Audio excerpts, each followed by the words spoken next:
는 그 DHR5가 계속 출시됐는데도 아직 이제 사용률이 저조하고 또 이제 아직 불안하기도 하고 뭐 여러 가지 뭐 상황, 또 프로젝트에서 아직 사를 쓴다 이런 상황도 있고 그래가지고 가능하면은 그 전 상황이라도 DHR5를 이제 여러분들이 서로 간에 홍보를 해서 우리 쓰자, 으쌰으쌰해서 이제 5버전으로 쓰자 하는 이런 전환점을 마련하고자 하기 위해서 이런 시간을 갖게 됐습니다.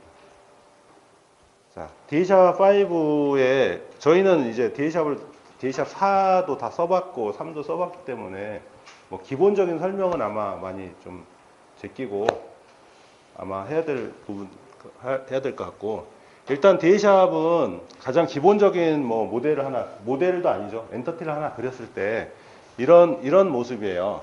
뭐 엔터티 하나 그리고 뭐 서브 타입을 그리는 이런 형태잖아요. 그죠?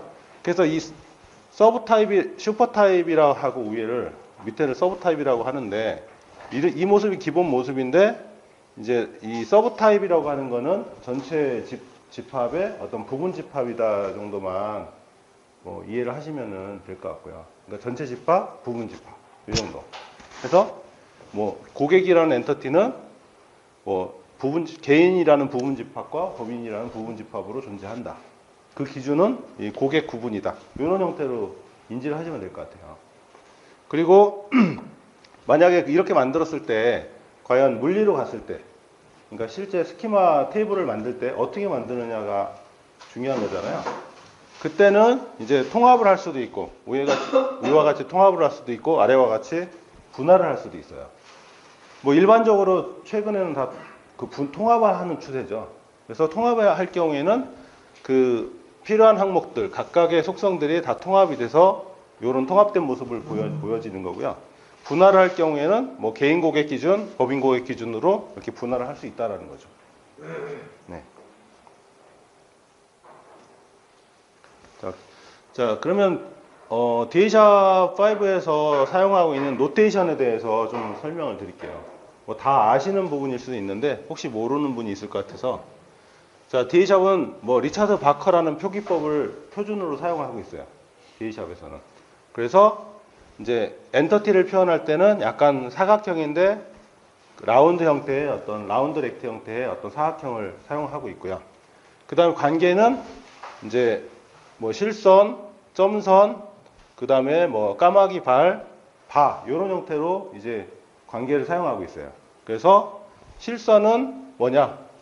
실선은 낱널이라는 의미, 맨덴토리로 이제 상속이 된다라는 어떤 이런 의미를 갖고 있고, 까마귀 발은 일대 다라는 의미를 가지고 있죠. 일대 다면은 뭐 부모, 자식 이런 형태가 되겠죠. 그 다음에 점선은 옵셔널이다. 옵셔널의 의미를 담고 있고요. 그 다음에 이 바가 붙으면은 식별자로 상속을 한다. 이런 의미를 담고 있는 거예요. 그래서 이런 모습이고, 실제로 속성에도 이런 것들 있죠. 속성에도 뭐 샵, 별표, 이런 식으로 있는데, 이제 샵은 이제 실질 식별자다라는 어떤 의미를 갖고 있고요. 그러니까 우리가 보통 얘기하는 PK죠. PK를 의미하는 형태고, 이 별표는 낱널, 필수값이라는 뜻이죠. 그러니까 사원 엔터티의 사원명은 필수값으로 꼭 입력해야 된다. 그 다음에 취미는 입력을 안 해도 된다라는 이런 의미를 가지고 있겠죠. 그 다음에 이제 여기 서브 타입 셋과 서브 타입으로 가보면은 여기 보시면은 이제 이런 ERD가 있는데, 뭐 직원이라는 엔터티는 뭐 직원 구분에 의해서 마케팅, 경영관리, 연구개발, 개발자라는 이런 서브 타입이 존재한다. 이런 식의 서브 타입 셋, 이걸 서브 타입 셋이라고 부르죠. 직원 구분이라는 거를 서브 타입 셋으로 부르고, 이 안에 있는 이 네 개 항목을 서브 타입으로 불러요. 그러니까 아까 말씀드린 부분 집합이라는 거죠. 그러니까 결국은 전체 직원 중에 일부는 마케팅 직원이고, 일부는 경영관리 직원이고, 또 연구개발 직원, 개발자 이렇게 구분이 된다라고 보실 수 있겠죠. 자, 그러면 DHR5가 나와서 가장 달라진 점을 좀 말씀을 해드릴게요. 일단은 좀 복잡해졌어요. 사실 복잡하다는 얘기를 많이 해요. 그래서 모델, 뭐 타겟 DBMS, 주제 영역, 다이어그램. 되게 뭐 이상한 용어들이 있죠. 보통 모델이라는 말하고 주제 영역이라는 말은 많이 들어보셨을 거예요. 모델, 주제 영역. 그런데 타겟 DBMS라는 거는 아마 많이 못 들어보셨을 거고, 다이어그램이라는 거는 그림이겠구나 이렇게 인지를 하고 있을 거예요. 일반적으로. 그렇죠? 근데 이거 간의 관계가 어떤 관계냐면은 모델 하나에, 그러니까 전체 크게는 모델이에요. 모델이 있는데 이 모델 안에 여러 관점의 그 타겟 DBMS가 존재할 수 있는 거예요. 모델 하나를 만들었는데 여기에다가 오라클 DB에도 적용하고 싶고 뭐 MySQL에도 적용하고 싶고 막 이런 거예요. 모델 하나를. 그런 상황이 발생할 수 있겠죠. 그런 경우에 모델 하나의 타겟 DBMS가 두 개가 되는 거예요. 타겟 DBMS가. 그런 개념이고요. 자, 그럼 주제 영역은 뭐냐? 모델 하나에, 모델은 전체 집합이고요. 주제 영역은 또 부분 집합이라고 보실 수 있어요. 그러니까 모델 안에 엔터티가 뭐 10개가 있어요. 10개가 있는데 10개 중에 이렇게 묶어서 주제 영역 하나, 또 저렇게 묶어서 주제 영역 하나 이렇게 만들 수가 있는 거예요. 그러니까 엔터티 10개면은 뭐 주제 영역 1에 엔터티 5개 묶고 주제 영역 2에 또 엔터티 3개 묶고 이런 식으로 묶을 수 있다는 거죠. 그게 주제 영역이에요. 그 다음에 이 주제 영역 가지고도 다시 논리 다이어그램과 물리 다이어그램으로 또 나눠지는 거예요. 그러니까 주제 영역이라는 거는 논리, 물리를 다 포함하고 있는 거고요. 여기에 이제 주제 영역 내에 다이어그램이 여러 다이어그램이 존재할 수 있는 거죠. 그리고 아까 같이 타겟 DBMS를 오라클하고 뭐 MySQL 이 두 가지를 추가했다라고 하면은 그런 경우에는 다이어그램도 논리 다이어그램, 오라클 물리 다이어그램, 그 다음에 MySQL 물리 다이어그램 이렇게 세 개가 만들어질 수 있어요. 그런 관점이에요. 그런 식으로 용어를 생각하시면 될 것 같고요. 3버전하고 4버전 같은 경우는 뭐 주제 영역이 하나 있고 또 주제 영역 하나가 또 있어요. 이럴 경우에 엔터티가 주제 영역에 종속됐어요. 주제 영역에 종속돼 있죠. 근데 5버전에 가서는 모델에 엔터티가 하나, 둘, 세 개가 있는 형태고요. 세 개가 있는 상태에서 이렇게 묶어서 주제 영역 1로 불리는 거고요. 또 이렇게 묶어서 주제 영역 2로 불릴 수가 있는 거예요. 아니면 또 뭐 이렇게 묶을 수도 있죠. 객체 1과 3을 묶어서 주제 영역 3 이렇게 묶을 수도 있겠죠. 예. 그러니까 질문은 참았다 할까요? 아니 하셔도 돼요. 자유롭게. 그 나중에 하다가 주제를 중간에 바꿀 수도 있어요. 그렇죠. 예, 바꿀 수가 있어요. 그러니까 객체 1과 2가 있는데 중요한 게 객체 2는 주제형 1에도 포함되고 주제형 2에도 포함돼요. 그죠? 이상하잖아요. 이럴 경우에는 뭐가 있냐면 이 객체 2에 대한 오너 주제영역이 있어요. 오너 주제영역은 하나예요. 그러니까 얘가 오너 주제영역 1이면은 얘에 대한 어떤 스키마 생성이라든가 이런 거는 요 관점에서 스키마를 만들고 하는 거죠. 요 관점에서 볼 때는 이 주제형 객체 2는 참조가 되는 거예요. 한쪽에서는 소속이 되는 거고 한쪽은 참조가 되는 거예요. 그런 개념이 되는 거예요. 그리고 바꿀 수가 있어요. 소속도 막 바꿀 수가 있고 뭐 소속을 바꾸게 되면 그 나머지 쪽은 다 참조가 되는 거예요. 엔터티 얘기하는 엔터티. 보면 A라는 엔터티가 예를 들면 뭐 고객을 그렇게 고객이라는 엔터티가 1주제형에게서 오너십을 갖고 있고 2주제형에게서는 참조를 보이면 변경에 대한 권한은 1주제형을 찍고 들어갈 수 있다는 얘기를 하시는 거죠? 변경은 다 할 수 있어요. 변경은 다 할 수 있어요? 네, 변경을 다 하는데 다 수정이 되는 거예요. 한 셋인 거예요, 결국. 어느 쪽에서 수정을 하든 그냥 그렇죠. 하나가 같은 게 수정이 되는 거예요. 그럼 오너십이라는 게 어떤 의미예요? 오너십은 주인, 단순하게 그거에 대한 그 책임 아니면 소속, 요 관점인 거예요. 근데 지금은 단순하게 이렇게만 보면 그런데 이제 권한 관리가 들어가잖아요, 우리가. 권한 관리가 들어가면 복잡해져요, 그게. 그러니까 권한을 모델에다가 권한을 줄 수도 있고 주제영역 단위로도 권한을 줄 수 있어요, 사용자들을. 그럼 만약에 주제영역 단위로 줬을 때는 객체 2가 만약에 주제영역 1 소속이에요. 근데 권한을 주제형 2에다만 사용자 권한을 줬어요. 그러면 걔는 이쪽 걸 편집을 못해요. 그게 맞을 것 같은데. 근데 만약에 모델의 권한을 갖고 있어요, 사용자가. 그러면은 이 모든 걸 다 어디서건 다 수정할 수 있다는 거죠. 그런 관점이에요.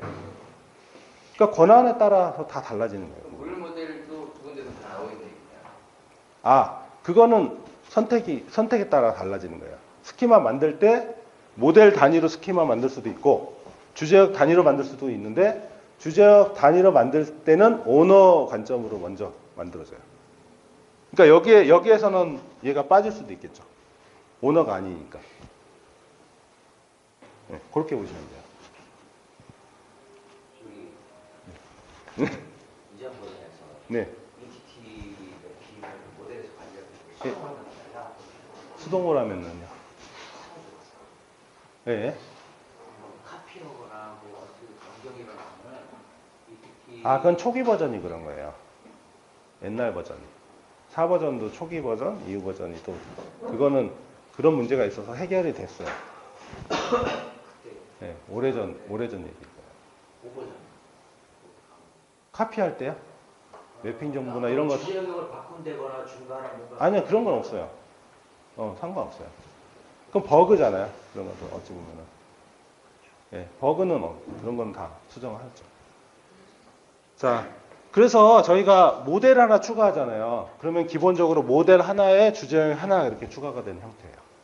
기본적으로. 그래서 창이 아마 New를 누르면은 이렇게 창이 하나 뜨고 이제 모델 유형을 개괄, 개념, 논리, 물리, 물리 이런 식으로 선택을 할 수가 있고요.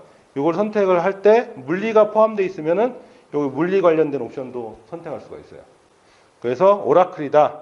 그 다음에 오라클이라 하더라도 여러 개를 또 추가할 수가 있어요. 오라클이라 하더라도. 그래서 여기 뭐 물리 모델명을 오라클로 준다. 그럼 그 다음 또 오라클로 간다라면은 뭐 주제형에 하나 추가해서 또 다른 걸로 줄 수도 있는 거고요. 일단은 이렇게 모델을 하나 추가할 때 이렇게 주제형까지 같이 포함돼서 만들어지고요. 그리고 나서 이제 주제영역을 더 만들어야 되잖아요. 모델에다가. 그럴 경우에 주제영역 추가를 하면은 여기다가 주제영역 하나가 더 플러스 이렇게 되는 이런 형태인 거예요. 그래서 주제영역 추가할 때는 이런 식으로 창이 떠요. 네. 타겟 DBS가 네. 모델의 종속적이에요, 주제의 모델의 종속적이고요.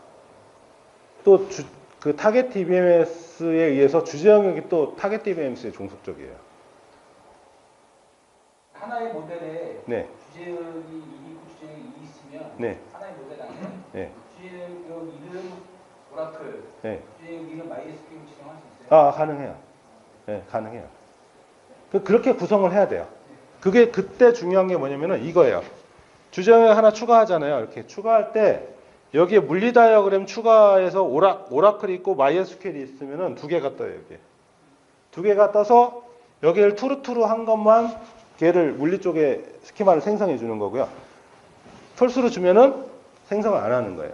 그러니까 논리만 있는 모델도 존재하는 거예요. 논리만 있는 주제영역도 존재하게 되는 거죠. 그리고 이미 모델에서 오라클하고 MySQL 지정돼 있고 네. 그다음에 주제역별로 이제 지정을 해야 된다는 얘기죠. 그렇죠. 네. 그러니까 결국 타겟 DBMS는 모델에다가 어느 물리 모델을 만들 건지 디파인하는 레벨이라고 보시면 돼요. 미리 디파인하는 거예요. 타겟 DBMS를.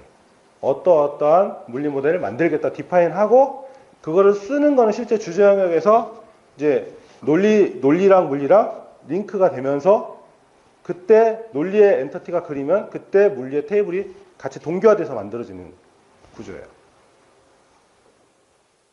네. 자, 그래서 다중 DBMS를 지원한다라는 게 이제 가장 오버전에서 장점인데 사실 이게 일반적인 상황에서 쓰라는 건 아니에요. 저 같은 경우는. 일반적인 상황이라는 게 우리가 기존에 했던 RDBMS 관리하고 운영하고 이런 관점에서 얘기하는 건 아니에요. 뭐냐면은 오히려 요즘 빅데이터 얘기 많이 나오잖아요. 그죠? 빅데이터 관점에서 오히려 이런 관점, 그 관점에서 이걸 더 활용하기를 바라는 거예요. 왜냐면은 분석을 해야 되잖아요. 분석을 하려면은 여기서 수집하고 저기서 수집하고 막 다양한 데서 수집해서 뭔가 작업 구조를 만들어 놓고 이걸 가지고 뭔가 연계성 만들고 막 할 거잖아요. 그때 이제 타겟 이미지를 여러 개를 지정을 해서, 물론 여긴 다 지금 일반적인 RDB들이지만 뭐 지금 아직 뭐 빅데이터 관련돼서는 뭐 하이브 정도밖에 추가돼 있는, 하이브까지만 추가되어 있는데요. 나중에 이제 뭐 노에스QL이나 이쪽도 이제 확장해 나가려고 생각을 하고 있는 거예요. 그 관점에서 이런 구조가 나온 거예요. 그래서 그러니까 여기 보면 주제 영역 1이 있고, 주제 영역 1은 오라클 거, 주제 영역 2는 사이베이스 거, 3은 MySQL, 4는 호스트 거, 이런 식으로 구성할 수 있다는 거예요. 이렇게 구성을 하면 여기에는 이렇게 되는 거죠. 여기에 물리객체는 포스트그레, MySQL, 사이베이스, 오라클 이렇게 4개가 디파인 되는 거고요. 이 디파인 된 거에 각각의 주제 영역을 보면은 논리물리 보면은 오라클, 사이베이스 이렇게 돼 있죠.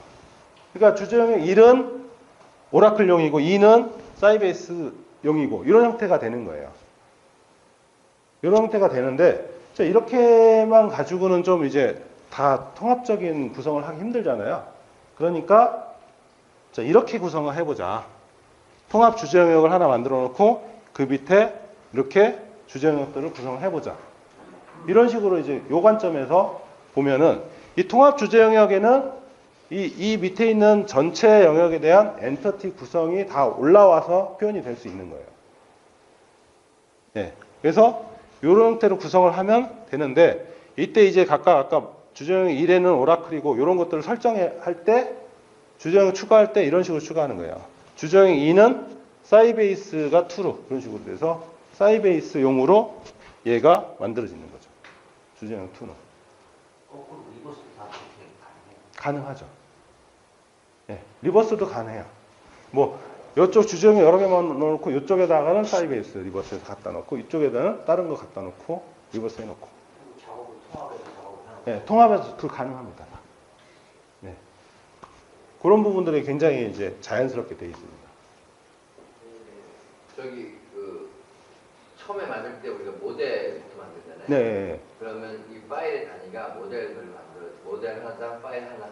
네, 모델 하나당 파일 하나입니다. 그럼 현재는. 통합 주제 영역도 모델과 동치 개념으로 하나가 있는 거죠. 요게 다 모델 하나예요. 전부 다. 그러니까 네. 논리 모델 하나, 네. 통합 주제 영역 하나. 네. 같은 개념. 그 그쵸. 밑에만 이제 세분화되는 거예요. 그렇죠. 그건 맞습니다. 자, 뭐 언드리드는 넘어가겠습니다. 아, 요것만 설명드릴까요? 그러니까 모델 단위로 언드리드가 돼요. 모델 단위. 그러니까 모델을 5개 가지고 있으면은 그 모델 단위로 언드리드가 되니까 그 모델에 맞게 이제 밑에 있는 그 액션에 대한 로그들이 다 바뀌어요. 모델을 바꾸면 액션 로그가 바뀌어요. 그런 형태의, 예? 예. 파일 단위 얘기하시는 예, 거예요. 예, 파일 단위로 언드리드가 된다. 그 다음에 이런 기능도 있어요. 뭐 여기까지 언드해라, 여기까지 리드해라. 이게 지금 액션 로그거든요. 액션들이 쭉 쌓여요. 이렇게 여기서부터 쭉 쌓여서 이게 최신 액션이에요. 이게 여기도 최신 액션이고, 그럼 여기까지 리드해라면 여기서부터 여기까지 리드하는 거고, 뭐 언더하는 거고, 그 범위까지 그렇게 되는 거예요. 뭐 컨트롤 Z, 컨트롤 Y 하면은 한 단계씩 이렇게 되는 거고요. 자, 아까 오너 주제 영역에 대해서 말씀드렸잖아요. 오너 주제 영역. 자, 오너 주제 영역은 지금 여기 보면 색상으로 간단하게 표현이 돼요. 일반적으로. 기본적인 건 색상으로 표현이 되는데, 여기 뭐 파란색 이런 식으로 색깔이 표현되어 있죠. 이게 이 전체 영역 거라는 거예요, 얘들이. 그리고 주제 영역 1에 해당되는 게, 2에 해당되는 게 얘랑 얘, 이런 식으로. 이렇게 색상으로 표현이 되고, 요거를 또 이제 표로도 볼 수 있는데, 표는 또 이제 그 모델 관리라는 어떤 기능이 있는데, 거기에서 이제 표로 볼 수가 있어요. 각각의 엔터티들이 어느 소속이다. 요걸 볼 수가 있고요. 자, 그러면 소속을 지정해야 되잖아요. 소속을. 네? 소속을 지정할 때는 여기 소속, 엔터티의 소속에서 이제 콤보 박스를 누르면은 현재 있는 주제 영역이 다 나타나요. 그 중에서 하나를 선택하는 거예요. 그럼 소속이 바뀌는 거예요. 그럼 소속이 바뀌면 저 색깔이 바뀌겠죠. 그리고 그 엔터티 상에서 바로 내 소속을 알려면은 엔터티를 누르고 R 버튼 누르고 소속을 보면은 이 내 소속이 여기다 이렇게 표현이 돼요. 여기서도 바꿀 수가 있어요. 여기서 이렇게 표현이 되는데 여기다 놓고 여기다 놓고 선택을 해버리면 주제형의 일로 소속이 바뀌는 거예요. 이렇게 바꿔버리는 거예요, 소속. 통합 주제 영역은 무조건 하나로 전체를 포괄한다고 하잖아요. 아, 그건 아니고요. 개념적으로만 제가 아까 그런 거예요. 통합 주제 영역이라는 주제 영역이 따로 정의되어 있는 게 아니라 그냥 만드는 거예요. 통합 주제 영역이라고 만든 거예요. 그냥. 일반 주제 영역하고 똑같아요. 빈 주제 영역을 하나 만든 거예요. 개념적으로. 자, 그래서 이제 복잡해졌잖아요. 되게 복잡해졌어요. 오버전에서. 그러면서 생기는 어떤 여러 악유들이 있어가지고 요 개념들을, 용어들을 좀 제가 정리를 해봤어요. 용어들을 정리해봤는데 이제 모델, 주제영역, 다이어그램에 따라서 이제 같은 역할을 하는데 똑같은 엔터티인데 부르는 게 좀 달라요. 일단은 원본 엔터티 원본이 있어요. 그럼 엔터티 하나 그렸어요. 그럼 얘는 원본이죠. 그죠? 원본이에요. 근데 이 엔터티를 다른 주제영역에서 참조를 했어요. 다른 주제영역에서 참조를 하죠. 그걸 참조라고 불러요, 저희가. 참조인데 다른 주제영역의 엔터티를 참조하는 경우에 그걸 참조라고 불러요, 저희가. 네, 레퍼런스 뭐 이렇게 부르시면 되고, 복제는 뭐 원본의 단축키라고 했는데 원본의 단축키는 이게 원본이죠. 원본에 복제본 만들면 이렇게 만들어지고 이렇게 거울 표시, 이게 거울이에요, 사실. 거울 표시인데 거울 모습이 이렇게 해서 복제본이다. 색깔도 기본 색깔은 회색으로 바뀌고요. 이렇게 바뀌어요. 그 다음에 공유, 그 다음에 임포트. 요거는 우리가 공유 엔터티라고 저희가 얘기를 하잖아요. 이 공유 엔터티라고 하는 거는 뭐냐면은, 자, 모델이 있고 모델이 있는데 이 모델 간에는 다른 파일이잖아요. 다른 파일이에요. 그러니까 쉽게 얘기해서 뭐 한국과 미국 간의 관계랑 똑같은 거예요. 한국과 미국 간에는 이제 뭔가 물건을 갖다 뭐 전달하고 하려면은 수입하고 수출해야 되잖아요. 그런 것처럼 공유를 하는 거는 약간 수출하는 개념. 공유를 하겠다. 임포트는 수입하는 개념이라고 보시면 돼요. 다른 모델에 있는 거를 갖다 쓰는 개념, 임포트. 그래서 내가 공유를 하겠다라고 엔터티에 설정을 하면은 공유 설정이라고 이렇게 되는데, 여기 화살표가 이게 공유 표시거든요, 이게. 그리고 화살표가 위로 이렇게. 그럼 공유 등록을 하는 거예요. 공유 엔터티로 등록을 해주고, 이거를 갖다 쓰면은 이렇게 파란 화살표로 해서 아래 공유 내려받기, 임포트가 되는 형태예요. 그런 형태로 해서 관리가 되는 거예요. 그럼 AR을 사용한다는 건데. 아, AR이 없어도 가능해요, 이거 현재. 예, 뭐가 있냐면 모델이 만약에 두 모델일 거 아니에요, 최소한. 그럼 파일이 두 개가 있어요. 예, 두 개가 다 오픈되어 있는 상태에서 가능해요. 아, 두 개의 예. 파일을 우리 모델에서 열어놓고. 예, 예. 그런 상태에서는 가능해요, 서로가. 주고받고 할 수 있어요. 공유 등록을 하면 네. 등록을 가지고 다른 모델에다가 카피해서 가져가야 네. 임포트 상태로 표시가 된다. 카피가 아니에요. 예. 공유를 임포트하는 기능이 있어요. 공유 엔터티 참조하는 기능이 있어요. 그 기능을 통해서 가져오면은 이런 모습이 된다는 거예요. 밑에 모습이. 그래서 이거 아시잖아요. 이렇게 되면은 여기서 뭔가 수정사항이 발생하잖아요. 그럼 여기서 체크를 해서 다시 업데이트 할 수가 있어요. 쟤는 수정할 수 없는 거고. 얘는 에디팅이 안 돼요. 수입한 건 에디팅이 안 돼요. 저 같은 다이어그램을 사용하는 복제라면 한 화면에서 네. 원본이 있고 복제본이 있을 때 얘기하시는 거죠. 그렇죠. 예. 공유는 같은 창에서 같은 공유는 다른 파일하고 공유하는 거고. 예. 그렇죠. 그럼 보통 AR을 이용해서 거기다 등록해놓으면 언제든지 받아 쓰고 예. 이런 개념이 있었잖아요. 예, 같은 거예요, 이게. 아니, 근데 지금은 그걸 파일만 열어놓으면 불가해요. 예, 그러니까 파일끼리도 되고 리파지토리도 되고 다 되는 거예요. 같은 개념이에요. 그래서 일단은 뭐냐면은 모든 게 다 리파지토리에 올라가 있는 상태가 아니잖아요. 처음에는 이제 로컬에서 작업만 해요. 그리고 뭐 이렇게 작업하다가 한 달 있다가 올리고 막 그럴 수 있잖아요. 초반에. 예. 그런 상황 때문에 로컬에서도 이렇게 공유가 되도록 한 거고요. 이 공유가 되다가 나중에 업로드가 되면은 자동으로 이게 리파지토리 상에서 공유가 설정이 되는 이런 형태인 거예요. 예. 그게 자동화가 돼 있는 거죠. 그게. 예전에는 좀 복잡했거든요. 이런 부분들이. 그래서 그게 굉장히 고도화가 된 거예요. 현재 5버전에서. 자, 타 주제영역 엔터티 참조. 좀 전에 앞에서 참조라는 개념이 있었잖아요. 그 참조라는 개념에 대해서 어떻게 참조하느냐? 보통은 이제 고객이라는 엔터티가 있는데 뭐 주제영역 쪽에 이미 만들어져 있는 엔터티예요. 보면 색깔이 노란색이죠. 그럼 여기에 있는 거예요, 지금. 그죠? 근데 지금 여기에 있는 주제영역은 주제영역 1이에요, 1. 1일 때 이 고객을 드래그해서 이렇게 갖다 놓으면 이렇게 만들어져요. 드래그해서 갖다 해서 참조하는 방법이 있고, 그러니까 참조하는 방법에 대해서 말씀을 드리는 거예요. 또 엔터티 관리에 딱 가면은 전체 엔터티 목록이 나오고요. 얘에 대한 각각의 엔터티 소속이 나와요. 그리고 주제영역 목록이 쭉 나와요. 그래서 체크만 된 거 봐도 이 엔터티가 어디 주제영역에서 사용이 되고 있구나를 식별할 수가 있죠. 다. 한 번에. 그리고서 이거를 체크를 하거나 풀면은 그게 바로바로 반영이 돼요. 그 주제영역에.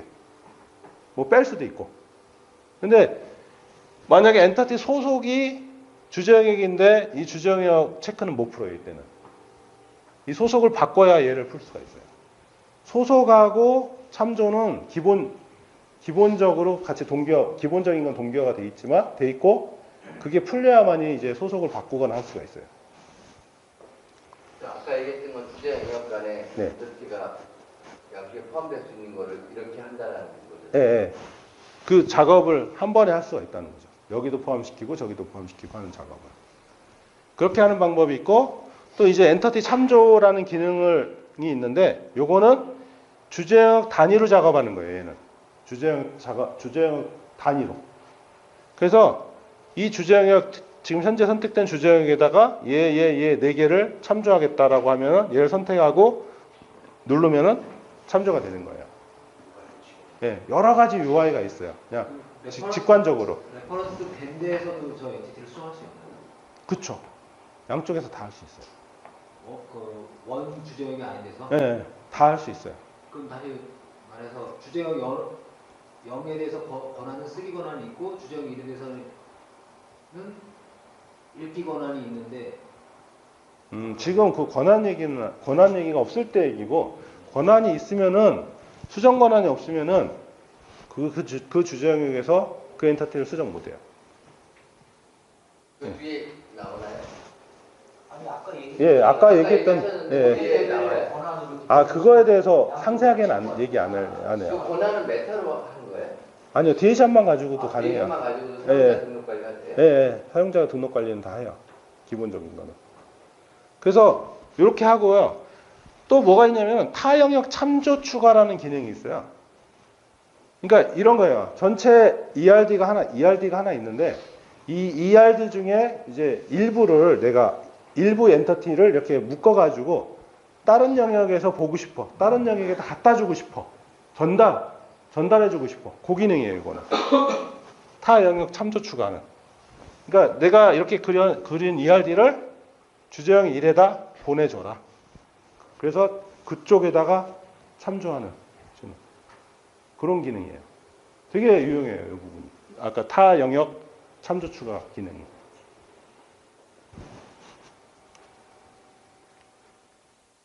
그래서 여기까지 한번 간단하게 보여드릴게요.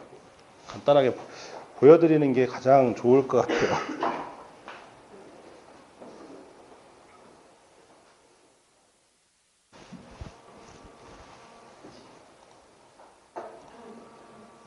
자, 모델러 보이시죠? 이게 신규로 만들고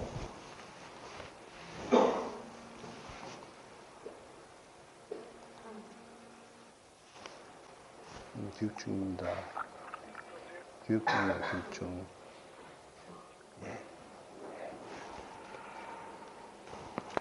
자, 신규로 모델을 하나 만들었습니다. 그리고 주제영역을 한번 추가해 볼까요? 주제영역이 이렇게 만들어졌죠? 아, 주제영역 전에 타겟 DBMS를 하나 먼저 추가해 볼게요. 타겟 DBMS를 이렇게 이 모델에서 물리 모델 정의를 하게 되면은 여기에서 이제 DB를 하나 선택할 수 있고, 자, MySQL 한번 선택해 볼게요. 이렇게 하고 뭐 확인. 그럼 MySQL이 하나 추가가 됐죠, 이렇게. 그 다음 오라클도 추가가 되어 있는 상태고, 자, 여기서 주제영역을 하나 더 추가해 볼게요. 자, 주제영 2인데 이때 MySQL용 스키마를 만들고자 하면은 이렇게 해서 얘만 true로 주고 확인을 하면은 여기에 자, 이런 식으로 추가가 되는 거예요. 그죠? 이렇게 추가가 되고, 자, 여기서 만약에 엔터티를 하나 추가해 볼게요. 이렇게 여기서 엔터티를 추가하게 되면은 지금 논리와 물리가 오라클하고 연계되어 있잖아요. 그죠? 그러면 이때 논리에 만들어진 엔터티는 물리의 테이블이 만들어지는데 이때 이걸 열어볼게요. 오라클 걸 열어보면 테이블이 하나가 생겼어요. 이렇게 엔터티 생겼고 MySQL에는 테이블이 안 생겼어요. 이런 형태고요. 그럼 MySQL로 가서 주제형 2로 가서 여기다가 엔터티를 하나 그려볼게요. 그럼 엔터티 2가 그려지죠. 그래서 물리로 가봤더니 엔터티 2 만들어지고 여기에는 MySQL은 엔터티 2가 이렇게 만들어지는 거예요. 각각. 그러니까 주제형 단위로 이렇게 여기에서 보면 주제형 1, 주제형 2 이렇게 만들어지는 거고요. 만약에 주제형 1에다가 또 MySQL까지 같이 이제 뭔가 스키마를 만들고 관리를 하겠다. 좀 그런 케이스가 많지는 않지만 그럴 경우에는 물리 다이어그램을 하나 더 추가를 해서 MySQL을 추가를 하게 되면은 여기 보면은 MySQL에 테이블이 하나 더 생성이 되죠.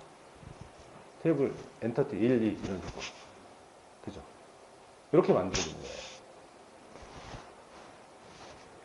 자, 그러면은 여기서 뭐 엔터티 여기 뭐 테이블명까지 좀 줘볼게요. 테이블명 주면은 여기 바뀌었죠. 이렇게 바뀌고 여기는 테이블 2 하면 여기도 바뀌었죠. 이렇게. 여기는 테이블 1, 테이블 1, 2 이런 구조가 되는 거예요. 아까 처음에 제가 각각 주제형 걸 이렇게 만들었을 때. 그래서 그 아까 제가 통합 주제형이라고 하는 거는 그냥 개념적인 거라고 말씀드렸잖아요. 그래서 그냥 만드실 때 그냥 통합 주제형이요. 이런 식으로 만들어서 그냥 활용하겠다라는 거예요. 그냥 이걸로. 이거는 지금 논리만 만들어져서 논리만 가지고 여기다 통합 주제형에다가 이 두 개를 참조하도록 해볼게요. 이렇게. 드래그해서 참조한 거죠. 지금. 드래그하는 방식으로 참조를 해서 이렇게 만들어지고. 그러면 여기서도 관계도 그릴 수가 있어요. 이렇게. 전혀 다른 DB가 하더라도. 근데 이거는 뭐 실제로 뭐 포린키를 만들겠다, 뭐 아니면 관계를 만들겠다, 아니면 여기에 속성을 만들겠다에 따라서 좀 달라지는데 그럴 경우에 얘를 좀 슈도 처리라든가 이런 부분이 필요할 수는 있어요.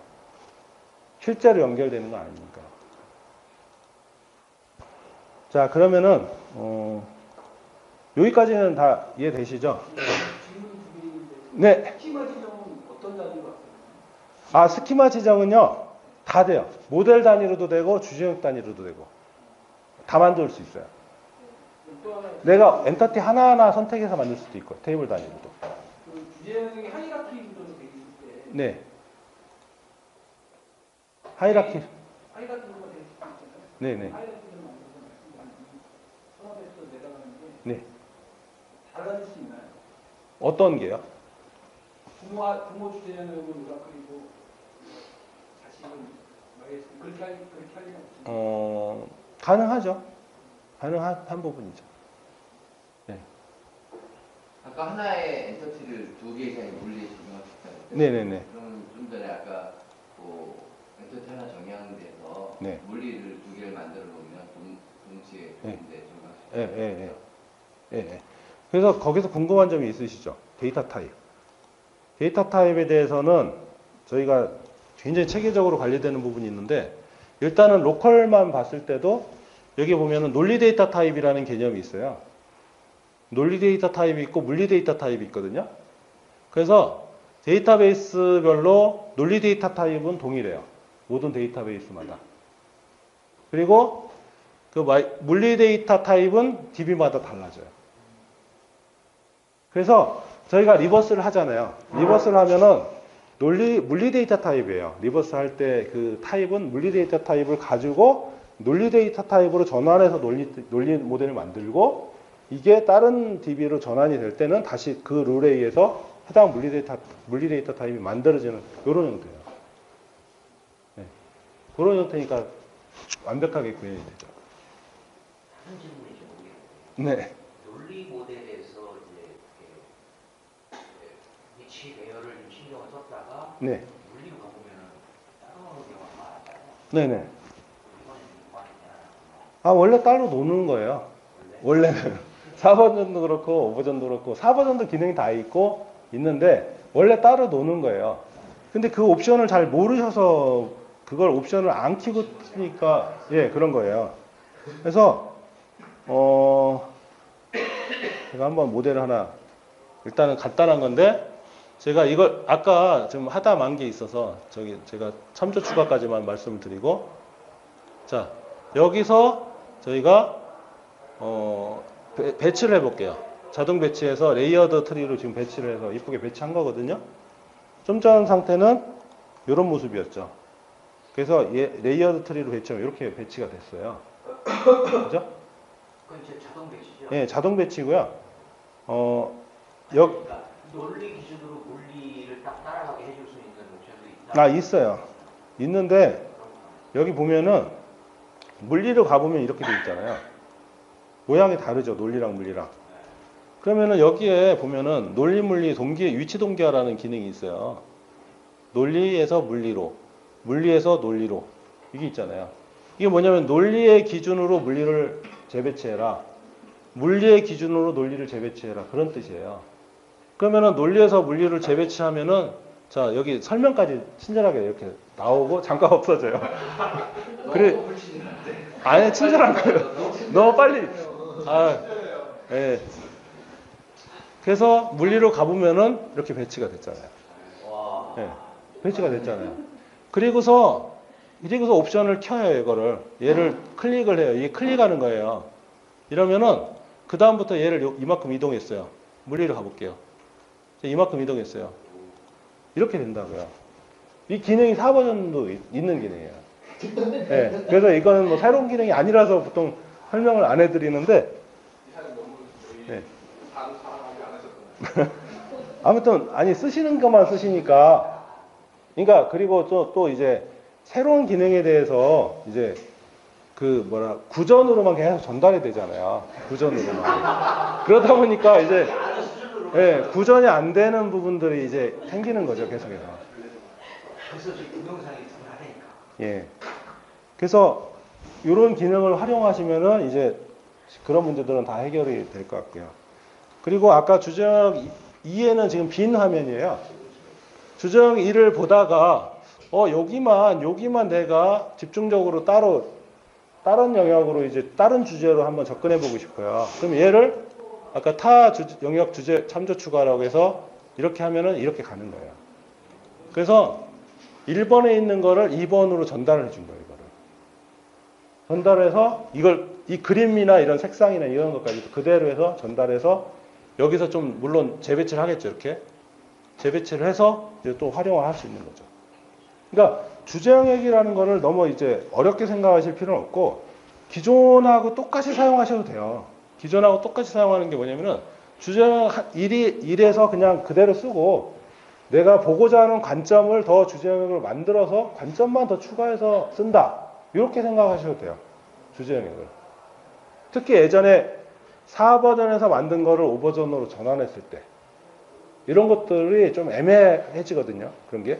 왜냐면은 4버전에서는 단순히 주제 영역의 단절된 주제 영역의 연속이었다면 5버전은 그 주제 영역들이 통합될 수도 있고 각각 관리될 수도 있거든요. 그러니까 그런 거에 대해서 좀 결정을 해야 돼요.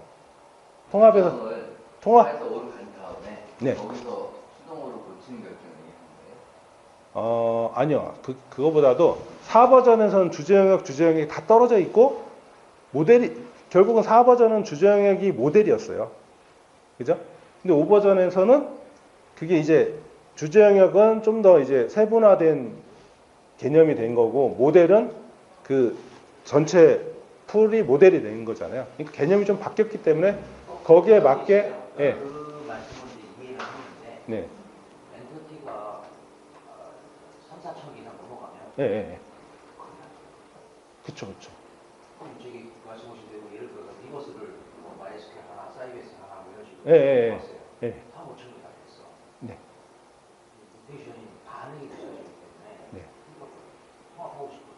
그래서 할 수 없이 따로따로 했었던 것도 있어요. 이제 따로따로 하는 게 4버전에서는 맞았고요. 속도에 대해서는 네네. 글쎄요. 그거는 양은 뭐 많아지면은 좀 문제는 있을 수 있어요. 많아지면은. 많아지면 뭐 몇천 개까지는 조금 뭐 좋은 수 쓰면 좀 문제 있을 수도 있다는 생각은 들어요. 그러니까 그런 부분들을 잘 조정하셔야 되는 거예요. 그게 그 3,000개 뭐 이게 하나의 주제 영역이나 하나의 어떤 영역은 아니잖아요. 여러 영역이 섞여 있는 경우가 많잖아요. 단일 시스템인데도 예. 기본적으로 1000개 넘어가는 거 하니까. 아, 하이닉스 같은 그 MS 하나가 1100개, 1300개인데 그러면 4-5개가 쭉 같이 모아서 같이 봐야 되는 것도 같은 음. MS인데요. 네네. 라인마다 달라요. 그럼 5개 라인 하나로 보려면 같은 MS를 보려면 라인 개만 해도 벌써 5천 개. 근데 그 5천 개를 좀 하나의 모델로 관리를 하실 건지 그건 아니라는 거예요. 리드가 있지. 같은 거예요. 지금 질문이 하나로 관련할 게 많은데 성능이 어, 디자인이 그때 됐냐라는 실제로 질문이신 거예요? 그 파일 하나로 내가 네, 사용했을 때 네. 뭐 작동이 너무 늦어. 5천 개는 그러니까 이거를 아마 지금 컨설턴트는 좀 얘기를 좀 해야 될 것 같은데요. 지금 저희가 지금 저 모델이 있고 그게 이제 뭐 폴더나 뭐 프로젝트 또 구조가 있는데 만약 대형 사이트 같은 경우에는 뭐 처리계, 뭐 재무 시스템의 뭐 예산, 뭐 결사 이렇게 나뉜다면 그거를 하나의 모델에서 저 주제적으로 뭐 재무니 결산이니 뭐 예산이니 이렇게 나눌 건지 아니면은 프로젝트 하나 따고 거기에 폴더로 해서 나눈 다음에 제일 끝단에 림만 모델로 관리할 건지 그런 의사결정이 좀 지금은 필요한 것 같아요. 어쩔 수 없이 이제 뭐 적의 기능이 만약에 된다 하더라도 이제 이렇게 늦어지고 노티션에 맞게 내가 원하는 대로 좀 바로바로 안 되면 할 수 없이 모델을 쪼개야 돼. 네, 그러니까 그거에 대해서 그러니까 저는 좀 어느 적정 수준까지는 쪼개라는 거예요. 적정 수준까지는 쪼개고 그리고 그 범주 안에서 이제 상세화를 하라는 거죠. 주제를 나눠서 이렇게. 그 정도로 해야 될 것 같아요. 왜냐면은 메모리 문제도 발생해요. 데이터가 많아지면은. 뭐 예전에 뭐 그 경험하셨을지 모르겠지만 ER이나 이런 걸로 해도 뭐 몇천 개만 넘어가도 리버스를 못 해요. 아예. 포기해요, 포기. 그런 경우도 많이 발생했거든요. 그러니까 그런 부분들 때문에 저희도. 근데 김홍희는 하이닉스 같은 경우에 만약에 그 펜마다 지금 모델들이 있잖아요. 근데 그 펜마다 같은 테이블인데 일부 컬럼은 같으면서 펜마다 또 컬럼들이 틀리잖아요. 거기 그러니까 지금 그게 상황이. 어떻게 오고 있냐면 공통 모델은 공통 모델 파일 하나로 따로 있고 네. 탭 하나 따로 있고 파일 별도로 했는데 네. 궁극적인 취지는 얘는 하나. 근데 그거는 뭐 ER이든 뭐 NR이든 근데 그게 지금 5천 개를 지금 그러면 지금 저희가 이제 모델을 하나가 하나의 원 파일이고 AR도 이제 그런 식으로 구성이 됐거든요. 한 번에 그럼 그 5천 개 다 받아야 되고 내가 그걸 락 걸고 있는 동안 다른 사람이 또 못 고치는 상황이잖아요. 분석을 하려면 또 별도로 가지만 맵핑까지 고려한다면 이건 어차피 다 바꿀 수밖에 없는 상황에서 하는 거야. 네, 그래서 그걸 케이스를 근데 보는 경우 근데 보는 입장에서 모델별로 다운을 받아도 어차피 위에 그 밑 탭에서 다 어차피 할 수 있으니까. 그러니까 모델을 다 떠나서라도 지금 점점 그 다양한 DB에 대해서 리버스되고 앞으로도 만들어낼 수 있어요. 네. 그러면 하나의 그 단위 그 기업에 있는 모든 시스템을 다 흡수할 수 있게끔 되려면 어느 정도 이제 그 기능은 다 되는데 느려서 어쩔 수 없이 쪼개야 된다라는 거 잡았다 그러지. 네, 맞습니다. 더 고민해 보겠습니다. 자, 일단 그리고 그거를 한꺼번에 그 아까 기사님이 말씀하셨던 것처럼 한꺼번에 노후되는 뭔가 이제 엔티티 이런 것들이 많다 보니까 네. 그에 필요한 어떤 이제 그리는 분들 속성물 이런 것들이 메모리 힘들어서 그렇습니다. 네.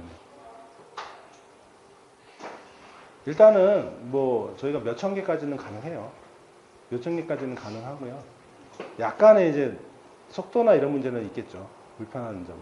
가능은. 그러니까 몇천 개 레벨로 고민하지 마시고 네. 일단은 조그만 거라도 리버스 해보면 네. 1000개 넘어가요. 네. 그럼 그 중에 쓰는 거는 반반. 네. 다 발라낼 작업을 하고. 네. 그 일단 모수 자체가 커요.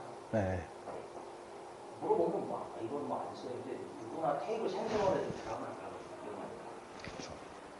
그래서 쓸데없이 커요. 그런 방법은 없어요. 예를 들면 로드는 하는데 그 속성까지 전부 로드에 보여주면 무겁고 오래 걸리니까 일단 그 정보는 저장을 하되 화면에는 테이블 이름만 가지고 엔티티를 아. 보여주게 거의 똑같아요. 결국은 데이터는 다 메모리에 올려야 되거든요. 데이터는 다 메모리에 가지고 있어야 되니까. 그러니까 속성 부분은 저장해버리고 네. 화면에 나오는 테이블 단위로만 메모리에 올려서 아, 그래서 저희가 주제 영역을 이렇게 닫잖아요. 닫으면은 닫을 수가 있어요. 주제 영역 단위로. 필요한 것만 또 오픈하고 이럴 수 있어요. 그러면은 이사님 말씀하신 주제영역이 없는 상황에서 네. 뭔가 리버스를 해왔을 때는 많다 보니까 네. 이거를 이제 그 상황에서 이제 메모리는 모자라고 굉장히 늦어지는 상황인데 제 생각 같아서는 그런 부분들을 우리가 뭔가 예를 들어서 뭐 이게 1000기가 됐든 5000기가 됐든 뭔가 모자란다라는 판단을 쓸때 그때 이런 것들을 뭔가 좀 로지컬하게 좀 뭔가 나눌 필요가 있지 않겠습니까? 주제라고 하는 것은 우리가 사용자가 임의로 나눈 거잖아요. 네. 근데 지금 현장에서 있었던 그냥 리버스를 가져왔을 때는 좀 주제력이 없을 수도 있기 때문에 우리가 뭔가 로지컬하게 나눌 수 있으면 나눌 수 있으면은 일단은 리버스가 안 되는 거 말씀하시는 건 아니죠? 양이 많아서 문제가 생겨서 죽거나 뭐 아. 노력을 하는 경우가 네. 해결하기 어려우면 네. 쭉 올려서 걔는 다 파일로 저장하고 테이블 단위만 보여주게 해서 링크만 걸려있으면 그래서 날려가지고 최종적으로 남는 것만 엔터 치면 다시 개발 올리면 되니까 또 그래요. 뭐 그런 아무튼, 그런 개념이 네. 훨씬 라이트해지지 않겠나요? 일단 리버스만 봤을 때는 저희가 리버스 할 때 옵션이 있어요. 드로잉을 하겠다 안 하겠다 옵션이 있어요. 사실 드로잉 하면서 메모리 잡는 부분이 많거든요. 이미지 그리고 막 이런 내부적인 이미지를 그려야 되니까. 그래서 이제 데이터만 로딩을 해서 데이터만 모델을 가지고 있는 형태로 있어요. 그리고 그거를 주제역에다 배치할 수가 있어요. 필요한 것만. 그런 식으로 배치하시면 돼요. 리버스 할 때. 하여튼 네. 제가 이제 건조 싶은 메시지는 뭐냐면 주제 영역을 통합으로 가져가면서 단위 주제 영역별로 이미 존재한다는 건 진행되는 프로세스인데 거기에 이 엔터티가 어디에 공유되거나 참조되거나 뭐 이런 그렇다는 얘기는 그 설계를 여러 사람이 나눠서 작업할 때 이제 효율을 네. 조정하기 위한 방안인 거고 네. 설계를 여러 사람이 한다라는 케이스에서는 점점 기존의 리버스에 대한 엔터티 개수는 네. 엄청나게 많아질 거라는 얘기고요.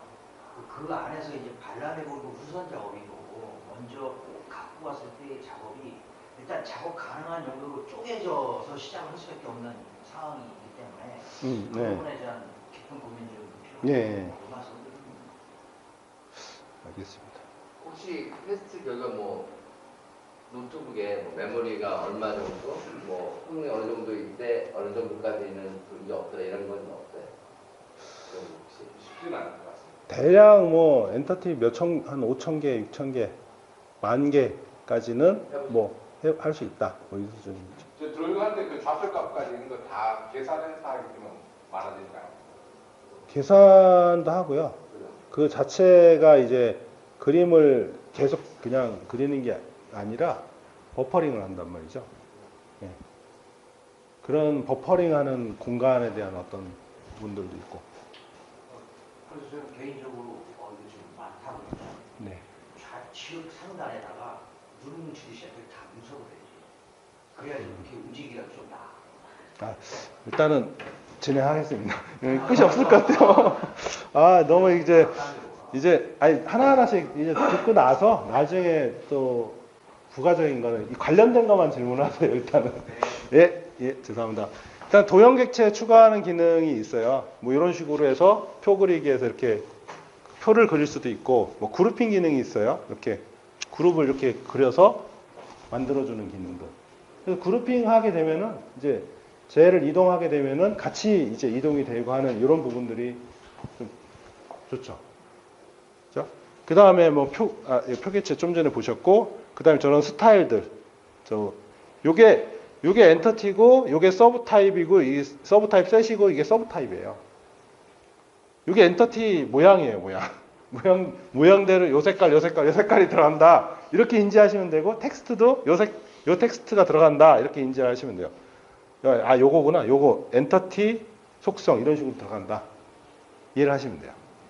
그런 식으로. 요 스타일이 안 맞으면 그냥 바로 이제 폰트랑 이런 걸 지정하셔서 쓰면 되고요. 자, 그 다음에 이제 화면 구성을 한번, 기본적인 화면 구성인데요. 자, 이 왼쪽에 모델 관리가 있죠. 모델 관리. 아까 계속 보셨던 모델 관리가 있고, 오른쪽에 요게 있어요. 다이어그램 관리. 다이어그램 객체 관리. 요게 차이가 뭐냐면은, 이거는 모델 관점에서 보는 거예요. 모델 전체. 그죠? 근데 주제 영역을 하나 딱 선택을 했어요. 그럼 여기에 보이는 거는 주제 영역 하나에 다이어그램 하나죠. 이 다이어그램에 있는 것만 따로 보여주는 게 이쪽에 다이어그램 객체예요. 그죠? 여기서 보기에는 너무 보기도 힘들고, 그죠? 막 엔터티가 여러 영역에 포함되어 있잖아요. 그러니까 자꾸 요걸 가지고 클릭을 해도 안 간다, 뭐 이런 얘기를 하시는 거예요. 근데 결국은 저 오른쪽에 있는 다이어그램 객체를 클릭을 해서 사용을 하시는 거예요. 그러면 클릭하면 바로 그 엔터티로 이동이 돼요. 그 엔터티로. 그리고 거기서 바로 오른쪽 버튼 눌러서 뭐 편집이라든가 이런 쪽으로 또 들어갈 수가 있고요. 왼쪽은 전체, 오른쪽은 여기 모델에 있는. 그렇죠. 다이어그램 관점에 이제 필터링 해놓은 기체라고 보시면 되죠. 자, 그 다음에 이제 왼쪽 하단에 뭐 내장 API가 있고요. 이건 뒤에 나중에 설명을 드리고, 이쪽은 출력인데 여기에는 동작, 아까 액션이라고 했던 부분, 언드리드 액션 이런 부분들, 그 다음에 알림은 어떤 오류사항이라든가 뭐 문제점 같은 것들을 계속 알려주는 이런 부분들이에요. 그리고 또 위에 빠른 실행 도구 모음이 있는데, 요거는 그 실행을 뭐 이렇게 빨리 하기 위해서 단축키 같은 걸 저희가 등록할 수가 있어요. 우리가 임의로. 그래서 그런 것들을 등록하는 기능을 저는 이렇게 등록을 해놓은 거거든요. 이게. 이거 new, open, 저장 이런 것들을 위에다가 이렇게 등록을 해놓은 거예요. 이렇게. 확대, 축소 이런 것들을 그냥 등록해 놓으면은 뭐 이 리본바를 일일이 찾아다니지 않아도 저 위에 걸로 다 선택해서 쓰시면 되는 거죠. 그 다음에 여기 오른쪽에 보면 창 접기 펼치기라고 있어요. 창 접기 펼치기. 요거는 뭐냐면은 이쪽 창, 저쪽 창, 아래 창, 위에 창을 다 접을 수가 있어요. 왼쪽 접기, 오른쪽 접기, 하단 접기, 상단 접기. 요 기능이에요. 그래서 그거에 대한 단축키도 다 존재를 해요. 예. 자, 그래서 단축키도 좀 이거 도움말에도 있는 내용인데 요걸 한 번 더 정리를 해봤어요. 그래서 단축키들이 어떤 부분들이 있냐면은 뭐 공통으로 컨트롤 C, 컨트롤 이 두꺼운 볼드체는 약간 자주 쓸 수 있는 기능들이거든요. 컨트롤 C, 컨트롤 V. 그 다음에 쭉 내려와서 컨트롤 시프트 C, 컨트롤 시프트 V. 요거는 뭐냐면 서식 복사 기능이 있어요. 그러니까 엔터티에다가 폰트, 색상 요걸 설정을 해놨어요. 그럼 얘랑 똑같이 옆에 있는 엔터티도 같은 색깔로 가고 싶어. 그런 경우 있죠. 그런 경우에 컨트롤 시프트 C 한 다음에 그 대상으로 가서 컨트롤 시프트 V를 하게 되면은 그 스타일을 그대로 복사해줘요. 오피스하고 유사하죠. 파워포인트에 있는 그거랑 유사할 거고요. 컨트롤 G. 요 기능은 다 아시죠? 논리와 분리에 있는 엔터티 테이블 간에를 전환해 주는 거예요. 이 엔터티 작업하다가 테이블에 뭐 테이블명을 뭐 바꿔야 돼. 아니면은 테이블 쪽에 옵션을 넣어야 돼. 그럼 바로 테이블로 전환해 주는 거예요. 다이어그램을. 그럼 컨트롤 G. 이게 많이 쓰고, 그 다음에 요거 컨트롤 K하고 컨트롤 P가 있어요. 이건 그리드에서 사용하는데, 아마 그리드 작업하다 보면 디에이자 5 버전이 그리드 막 폭이 좁은 것들이 많을 거예요. 그죠? 좁아요. 그러면은 그때 컨트롤 K 한번 눌러주세요. 그럼 자동으로 맞춰줘요. 데이터 양만큼. 그렇게 되는 거예요. 컨트롤 K. 그 다음에 그리드에 있는 데이터를 엑셀로 뽑고 싶다. 그냥 컨트롤 P 한번 누르시면은 바로 엑셀로 저장할 수 있어요.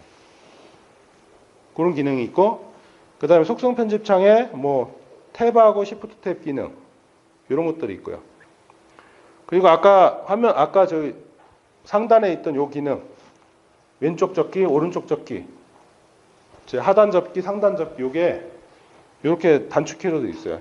컨트롤 시프트 화살표, 컨트롤 시프트 상하좌우 화살표로 하면은 왼쪽 접고 오른쪽 접고 이게 바로바로 접혀요.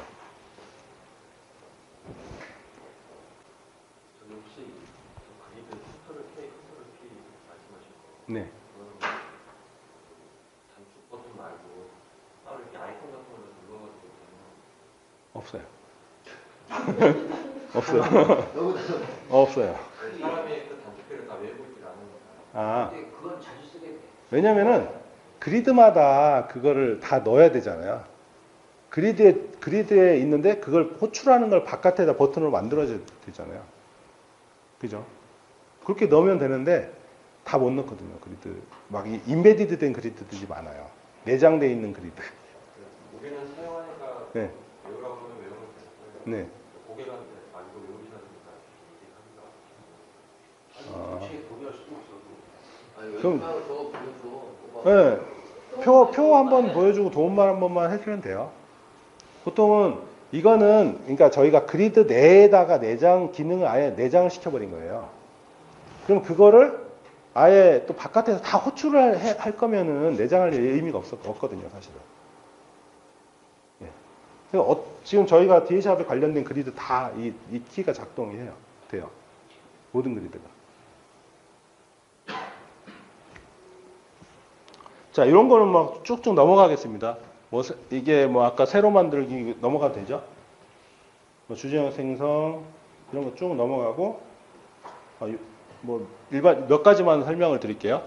자, 속성 생성하는 창이죠. 속성 입력하는 창. 여기 보면은 항목들이 몇 개 없어요. 한 10개 정도밖에 없어요. 그죠? 근데 4버전에는 이게 굉장히 많았었거든요. 한 20개 막 넘었었어요. 근데 차이가 뭐냐면은 다 이거를 이 기타로 빼버렸어요. 5버전에서는. 기타로 빼서 원래는 요 항목들이 다 옆에 이렇게 쭉쭉 이렇게 해서 스크롤을 해야 나왔었잖아요. 예, 스크롤에 압박이 있었잖아요. 그래서 요 기능이 있어요. 항목 설정 기능, 이 항목 설정 기능 있잖아요. 요걸 누르면은 내가 노출하고자 하는 항목과 나머지는 보조 항목을 이렇게 나눠서 조절할 수가 있어요. 조절하면 여기에 있는 나타내는 항목이 다 바뀌어요. 그리고 컨트롤 K 한번 눌러주셔야 돼요. 왜냐하면 다시 세팅이 됐기 때문에 얘가 이제 초기화되어 있는 상태예요. 그렇게 해서 맞춰서 계속 쓰시면 돼요. 맞춰서 필요할 때. 그 다음에 속성 구조화하는 기능들이 있는 거 아시죠? 그래서 혹시나 모르시는 분이 있으니까 특히 이제 빅데이터 분석을 이러려면 그쪽에 구조화되어 있는 컬럼들이 많잖아요. 속성 컬럼들이. 그런 경우에 이제 보면은 주민번호, 생년월일, 고유번호 이렇게 돼 있잖아요. 여기서 주민번호에서 탭을 눌러서 생년월일 입력하면 이렇게 트리 구조가 돼요. 그리고 엔터 쳐서 또 고유번호 입력하고 또 시프트 탭을 여기 주소는 또 루트로 돌아와야 되잖아요. 그때는 시프트 탭을 누르면은 이쪽으로 돌아와서 계속 입력을 하시면 돼요. 그러니까 이 그리드 상에서 이제 속성 편집할 때 탭하고 시프트 탭이 있다. 요거 아시면 될 것 같고요. 그래서 요걸 통해서 트리 구조를 만든다. 그 다음에 속성 배열. 배열은 지금 1열 정도로 되어 있잖아요. 1열 정도로 되어 있는 거를 요 버튼 오른쪽 걸 한번 누르면은 2열 정도가 되고 요걸 한 번 더 누르면 3열 정도가 되는 거예요. 그죠? 공간을 잘 활용하고 ERD를 예쁘게 그리기 위한 기능들인 거예요, 결국은. 얘가 모델이 달라지고 이런 건 아니에요. 네. 네. 그리고 나서 좀 부가적으로 이렇게 하고 나서 필요한 것들이 이런 것들이 필요할 수 있어요.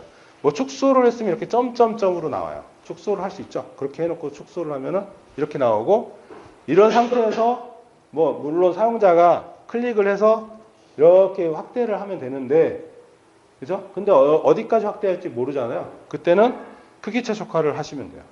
그럼 크기 최적화를 하게 되면은 그 안에 들어있는 엔터티 속성 크기만큼 이제 확대가 되는 거죠. 네. 자, 뭐 요건 넘어갈게요. 기본적인 거 쭉 넘어갈게요. 다 아시는 부분이죠, 이런 부분은. 그래도 모르시는 부분이 있으면 질문하세요. 그걸 알고 싶으면 있지 않을까요? 아니 저렇게 조용한 거 보고 이렇게 시간이 없어서. 시간이 없어도 궁금한 거 있으면 다 질문하세요. 혹시 뭐 이런 부분 일단은 그건 따로 하겠습니다. 필요하면은 쭉 넘어가고요. 식별 이거 넘어가고 키그룹 이것도 키그룹 생성을 하시나요 주로? 모델링 하실 때? PK만 사용하시죠 주로? 잘 안 쓰는지 너무 오래돼서 잘 몰라요. 아 그래서 보통은 식별 PK는 이렇게 예. 몇 개를 묶으면 걔 하나가 그쵸, PK가 그쵸. 되잖아요. 예. 그런 개념을 얘기하는 예, 그 개념이 뭐 PK 이외에 뭐 세컨더리 키를 더 추가를 해야 되잖아요. 거예요. 뭐 자식한테 상속을 해주려면은 그걸 정의하는 걸 얘기하는 거예요. 키그룹 정의. 새로운 식별자를 생성해서 정의를 하는 거예요. 그래서 뭐 AK 사원 뭐 이런 식으로 입력을 해주고 추가해서 입력을 해주면은 뭐 여기 보면 주키가 PK이고 대체 키를 추가를 해서 대체 키를 이제 사용을 할 수 있는 기능이에요. 대체 키를.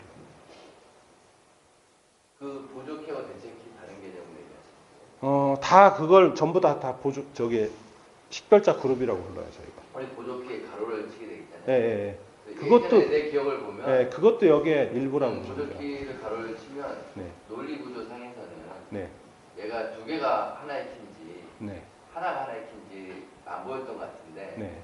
브리핑 개념이 없었던 것 같은데 그걸 그렇게 묶어갖고 얘가 하나의 키다 이렇게 보여준다는 뜻을 의미하는데요. 일단은 그냥 보조키는 보조키는 그냥 PK의 보조키를 그냥 ERD에 표현하기 위해서 이렇게 주잖아요. 근데 얘는 ERD에 표현은 안 돼요. 여기에 표현한 키그룹으로 추가된 거는 ERD에는 표현이 안 되고 이제 얘를 이제 상속 같은 거 할 때 보면은 포린키 관계에다가 이 키를 쓰도록 지정할 수가 있어요. 다른 키를 쓰도록. PK 이외에 다른 키를 쓸 수가 있잖아요. 그걸 지정해서 쓸 수 있다. 이렇게 보시면 돼요. 키그룹 몇 개까지 만들 그냥 뭐 하는 데죠? 뭐 하는 데죠? 만들 수 있는 만큼. 필요한 만큼. 네. 유니닉이 생성할 때 유니크 인덱스는 생성이 돼요? 되죠. 당연히 생산이 되죠. 그러니까 본질 식별자 말고 대체키를 상속을 줄 때 네. 그 키를 뭐뭘 할 건지를 이렇게 정의한다. 예, 예, 맞아요. 있으면 몇 개를 할 수 있고. 예, 그렇죠. 그 개념이에요. 그래서 키그룹을 추가했잖아요. 그러면은 이 관계선을 더블 클릭해서 편집에 들어가 보면은 이 식별자라는 부분에서 바꿀 수가 있어요. 다른 키로. 여기 위에 PK가 돼 있죠. 그 다음 밑에 AK 사원. 아까 좀 전에 만든 AK 사원. 얘를 바꾸면은 요 구성이 싹 바뀌어요. 구성이. 이렇게 해서 이렇게 키그룹을 생성할 수 있고요. 자, 서브 타입 생성은 뭐 서브 타입 같은 경우는 이제 똑같아요. 속성에서 속성 입력을 해야 되고 이 속성 입력한 상태에서 이 서브 타입을 한번 눌러주면은 이제 서브 타입이 만들어져요. 네. 그래서 이렇게 남녀 또 구문값 MF 이렇게 주면은 이제 이 두 가지 역할을 하겠죠. 논리에서는 남녀라는 어떤 서브 타입이 만들어지고 물리에서는 MF라는 제약 조건을 만들 수도 있어요. 물리에서는 요 구분값으로 네. 만들 수도 있고 안 만들 수도 있고 그게 가능해요.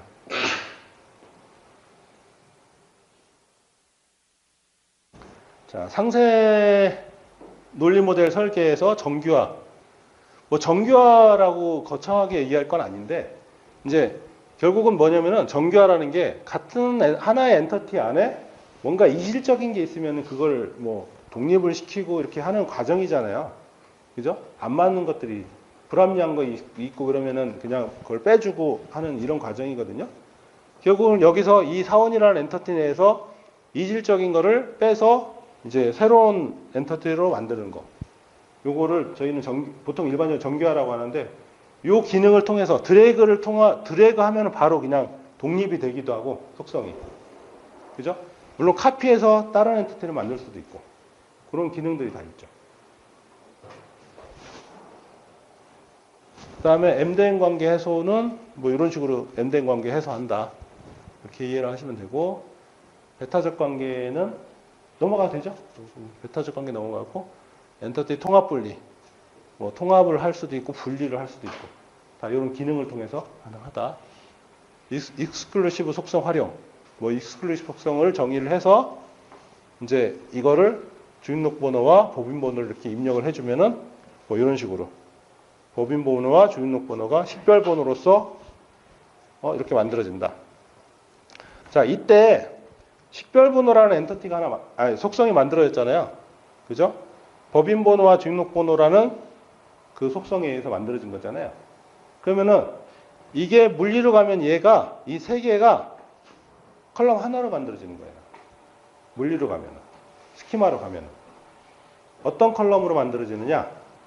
이 식별 번호에 해당되는 여기에 매핑되어 있는 컬럼명이 있을 거잖아요. 그 컬럼명으로 만들어져요. 거기에 있는 타입 길이로. 요 익스클루시브 속성이기 때문에 그렇게 만들어지는 거예요. 이해되시죠? 네. 질문이 있습니다. 네. 저렇게 작도할 때 주로 이제 저 같은 경우는 리버스에서 네. 이행할 때 주로 썼는데 그때 이제 좀 힘들었던 게 뭐냐면 하나의 안에 있는 법인 번호, 네. 번호가 위에 네. 두 군데로 못 가면 두 개 이상으로 못 가고 한 군데. 처음엔 그랬는데 가요 지금.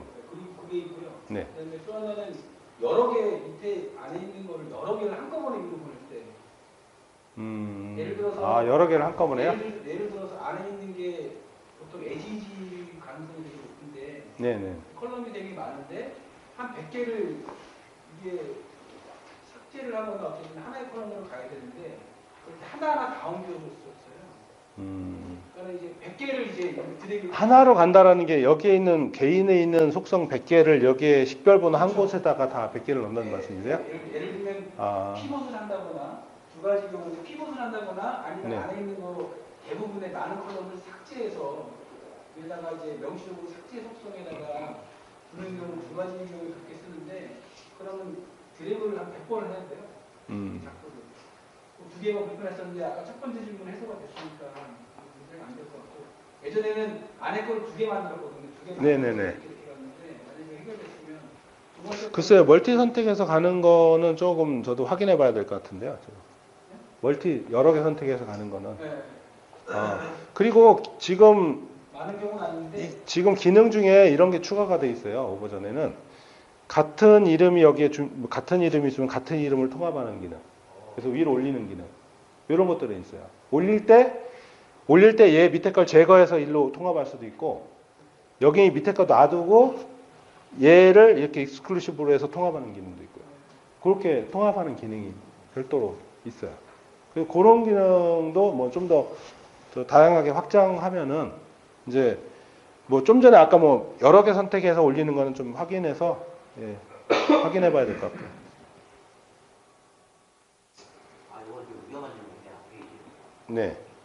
그거 저 밑에 있는 것들이 안 보이게 하거나 보이게 하거나 이렇게 그거를 전체적으로 하는 그 단축키. 요거? 네. 전체. 특별 번호나 고객 부분 바로 다이렉트로 그렇게만 보여지게. 요거만 보이게요? 그렇죠. 그 때에 따라서는 속성 적기 펼치기 있을 건데. 네. 속성 적기 펼치기. 엔터스탄이나 아니면 네, 엔터티 다 선택하고 하면 되죠. 다 접고 펼치기. 이렇게 하면은 접어져요. 속성들이. 네. 일괄로 접을 수 있고 일괄로 다 펼칠 수도 있어요. 예, 그렇게 하면 됩니다. 그 다음에 그룹핑 기능은 뭐 넘어가겠습니다. 자, 이 부가 기능을 좀 제가 하려고 다른 부분보다 이제 복제본이나 이런 건 아까 다 말씀을 드렸고 관계도 넘어가고요. 요 유형들 넘어가겠습니다. 자, UDP는 혹시 활용을 많이 하시나요? UDP? UDP? 활용 잘 안 하시죠? 일단 요것도 넘어가고 엔터티 배치 요거까지 넘어가겠습니다.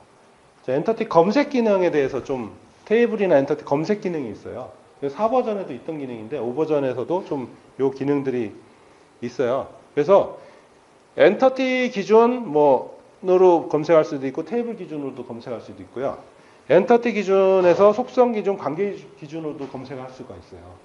그리고 이 밑에 보면은 검색할 때 예전에는 AND 조건, OR 조건 이거 선택하는 게 없었거든요. 근데 AND 조건, OR 조건, AND로 검색할지 OR로 검색할지 이렇게 선택할 수가 있어요. 그래서 이 조건에 해당되는 걸 검색해서 검색 결과를 이 조건 검색에다가 이렇게 갖다 놔요. 조건 검색이라는 탭에다가. 그러면은 조건 검색이라는 탭에다 갖다 놓고 요것들을 하나하나 검토할 수 있는 거예요. 무슨 얘기인지 이해되시죠? 자, 예를 든다면 이런 거예요. 뭐 엔터티 정의가 없어요. 입력을 하나도 안 했어요.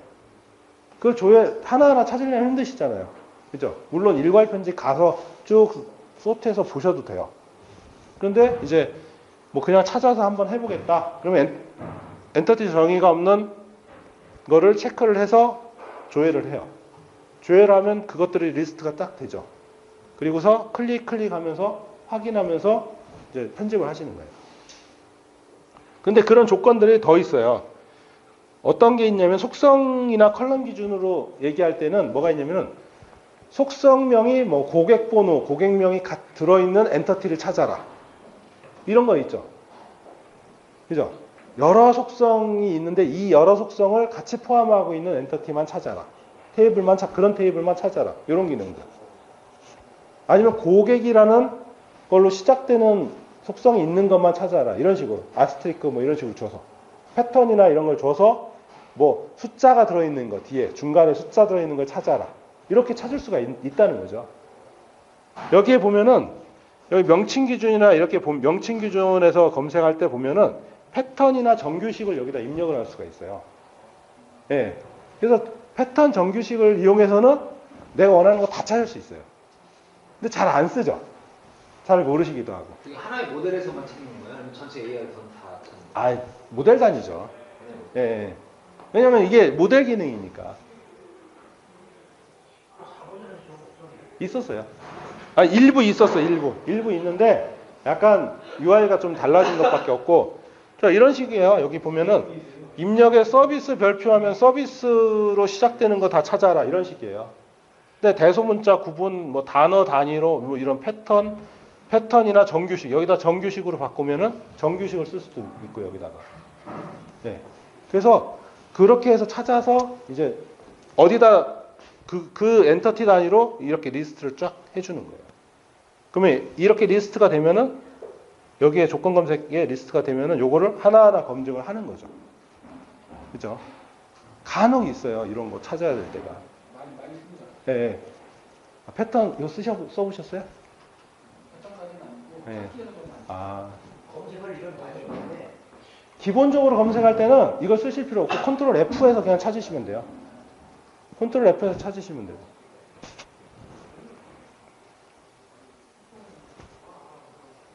그 다음에 객체 일괄 편집 기능이 있죠. 객체 일괄 편집 기능. 그래서 객체 일괄 편집은 아마 많이 쓰실 것 같은데 아마 여기서 일괄 편집하는 것보다는 아마 여기 데이터 지정해서 쓰는 기능이 더 많은 활용도가 높을 것 같아요. 데이터 지정이라는 기능이 있는데 데이터 지정을 띄우면 이런 창이 떠요. 그래서 엑셀을 하나 읽어요. 엑셀 파일을 하나 읽어서 이 위에 거랑 밑에 거랑이 어떤 의미냐면은 제일 편집 대상 컬럼이라고 되어 있는 위에는 뭐냐면은 그 모델에 대한 정의예요. 모델에 대한 항목들이에요, 요거는. 그리고 얘는 엑셀 컬럼은 좀 전에 읽은 엑셀 파일에 대한 A 컬럼, 그다음 B 컬럼 이런 의미예요. 그래서 로딩을 딱 하면은 이렇게 나와요. 한 10줄 정도가 나와요. 엑셀에 있는 내용을 한 10줄 정도만 보여줘요. 이걸 보여주고 이 편집 대상 컬럼이라는 게 엔터티명, 이 모델에 있는 엔터티명과 이 엑셀에 있는 A 항목이 같으냐? 같으면은 이렇게 해라. 편집 대상 컬럼의 테이블명을 B로 업데이트해라. B, 요거죠. 요것들 업데이트해라. 엑셀 파일로 DB 리버스. 네, 비슷한 개념이죠. 리버스는 아니고 하나의 프로퍼티 단위로 업데이트하는 거예요. 그래서 여기서 테이블명이 아니라 보조명을 업데이트하겠다. 아니면 뭐 다른 것들 이렇게 되겠죠. 여러 가지가 되겠죠. 뭐 정의를 업데이트하겠다. 여기 뭐 편집 대상 컬럼이 정의다. 엔터티 정의다. 테이블 정의다. 그러면 그거를 선택하고 뭐 여기를 정의니까 여기 C죠. 얘를 C로 주면은 얘로 다 정의를 업데이트 하겠죠. 그렇게 몇 번만 하면은 프로퍼티별로 다 업데이트가 되는 거예요. 그래서 이거는 이제 뭐 다양하게 활용할 수 있는데 이제 주로 이제 뭐 정의 같은 게 좀 불합리하고 뭐 엑셀에서 작업하는 게 제일 편하잖아요. 그러면 엑셀에다가 출력을 해서 엑셀에서 다 작업을 끝내고 다시 모델에다 반영할 때 그때 활용하는 거죠. 예, 그런 식으로 많이 써요. 실제로 외부에서 많이 써요. 이렇게. 그 다음에 자, 인스턴스 활용 1. 뭐 인스턴스에 대해서 좀 얘기를 하자고 그래서 일단은 테이블을 편집에 가보면은 여기 보면 테이블 컬럼 쭉 보면 테이블 정보가 있어요. 거기에 인스턴스라는 탭이 있어요. 여기에다가 이렇게 인스턴스 값을 입력해 줄 수가 있어요. 뭐 제가 숫자로만 입력을 해놨는데 이제 여기다가 여기 파란색이 있고 빨간색이 있는데 이 파란색이 PK를 의미하는 거고요. 파란색이 이게 빨간색이 남더를 의미하는 거예요. 지금 색깔은 조금 와닿진 않아요. 그래서 그런 의미고요. 요거 여기다 그냥 타이핑을 막 해서 입력을 하시면 돼요. 그러면은 스크립트가 이렇게 만들어져요. insert into 이런 식으로 이런 스크립트가 만들어져요. 이렇게 활용할 수가 있어요. 그래서 인스턴스를 입력을 하게 되면은 테이블에 이런 마크가 하나 붙어요. 오른쪽 상단에. 이제 인스턴스 정보가 입력되어 있다. 이렇게 뜨고 그 다음에 뭐 인스턴스에 대해서 뭐 일괄 편집을 하거나 뭐 엑셀 출력을 하겠다. 그러면 이 버튼을 눌러서 이 데이터를 출력을 하거나 뭔가 할 수가 있고요. 그렇게 할 수 있습니다. 저 데이터 지금 인스턴트 차트 만드는 거 있잖아요. 네. 그 엑셀로 지금 올리는 거를 네. 그건 다 출력 아니에요? 엑셀로 올리는 거야? 엑셀에 있는 데이터를 올리거나 네. DB에 있는 데이터를 읽어갖고 바로 녹화 이런 거 하나요? 안 돼요. 안 돼요. 그 기능은 안 돼요. 네, 손으로 입력한 거예요. 이거. 다 손으로만 입력할 수 있어요? 요거 복사 붙여넣기도 할 수 있고요. 일단 API 가지고 하려고 그래요, 나중에. 지금은 엑셀에서 없는데. 바로 로딩하거나 예. 테이블 읽어서 DB 예. 바로 녹화는 안 되는 거. 예. 김국민 사람 다 된다고 막 손절하고 다니지 않고요. 되게 한다고. 되게 한다는 거예요. 엑셀에서 웹 업체한테 막 잘하고 다니고 될 거야, 그러지 않았나? 자, 일단은 요거가 뭐 인스턴스를 활용하는 뭔가 요 방법 하나고요. 두 번째 방법은 이런 방법으로 사용할 수도 있어요. 뭐 UDP 기능을 통해서 UDP를 인스턴스 정보라는 UDP를 커맨드로 하나 정의를 해요. 커맨드로 하나 정의를 하고 이 커맨드에다가 엑셀 파일 하나를 여기다 링크를 해놔요. 엑셀 파일을 링크를 해놓으면은 이 이 인스턴스 정보를 버튼을 딱 한번 누르면은 엑셀 파일이 오픈이 돼요. 되잖아. 네. 이런 식으로 활용할 수가 있어요.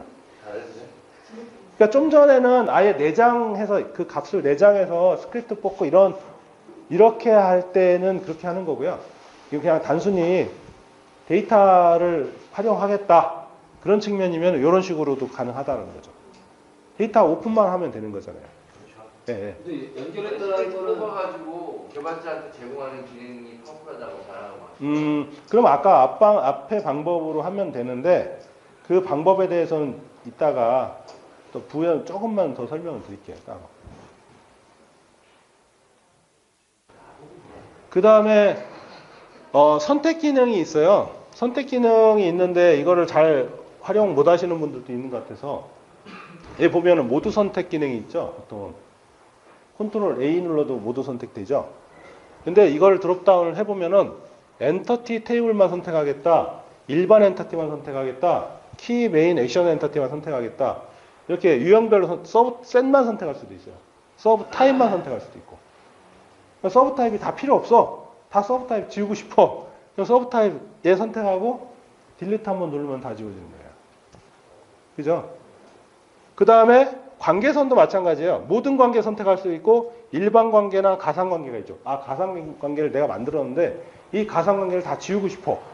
그럼 요 선택하고 딜리트 누르면 되고, 가상 관계를 만들었는데 얘를 다 일반 관계로 바꾸고 싶어. 그럼 가상 관계를 선택하고 오른쪽 팝은 눌러서 일반 관계로 전환. 이러면 끝나는 거예요.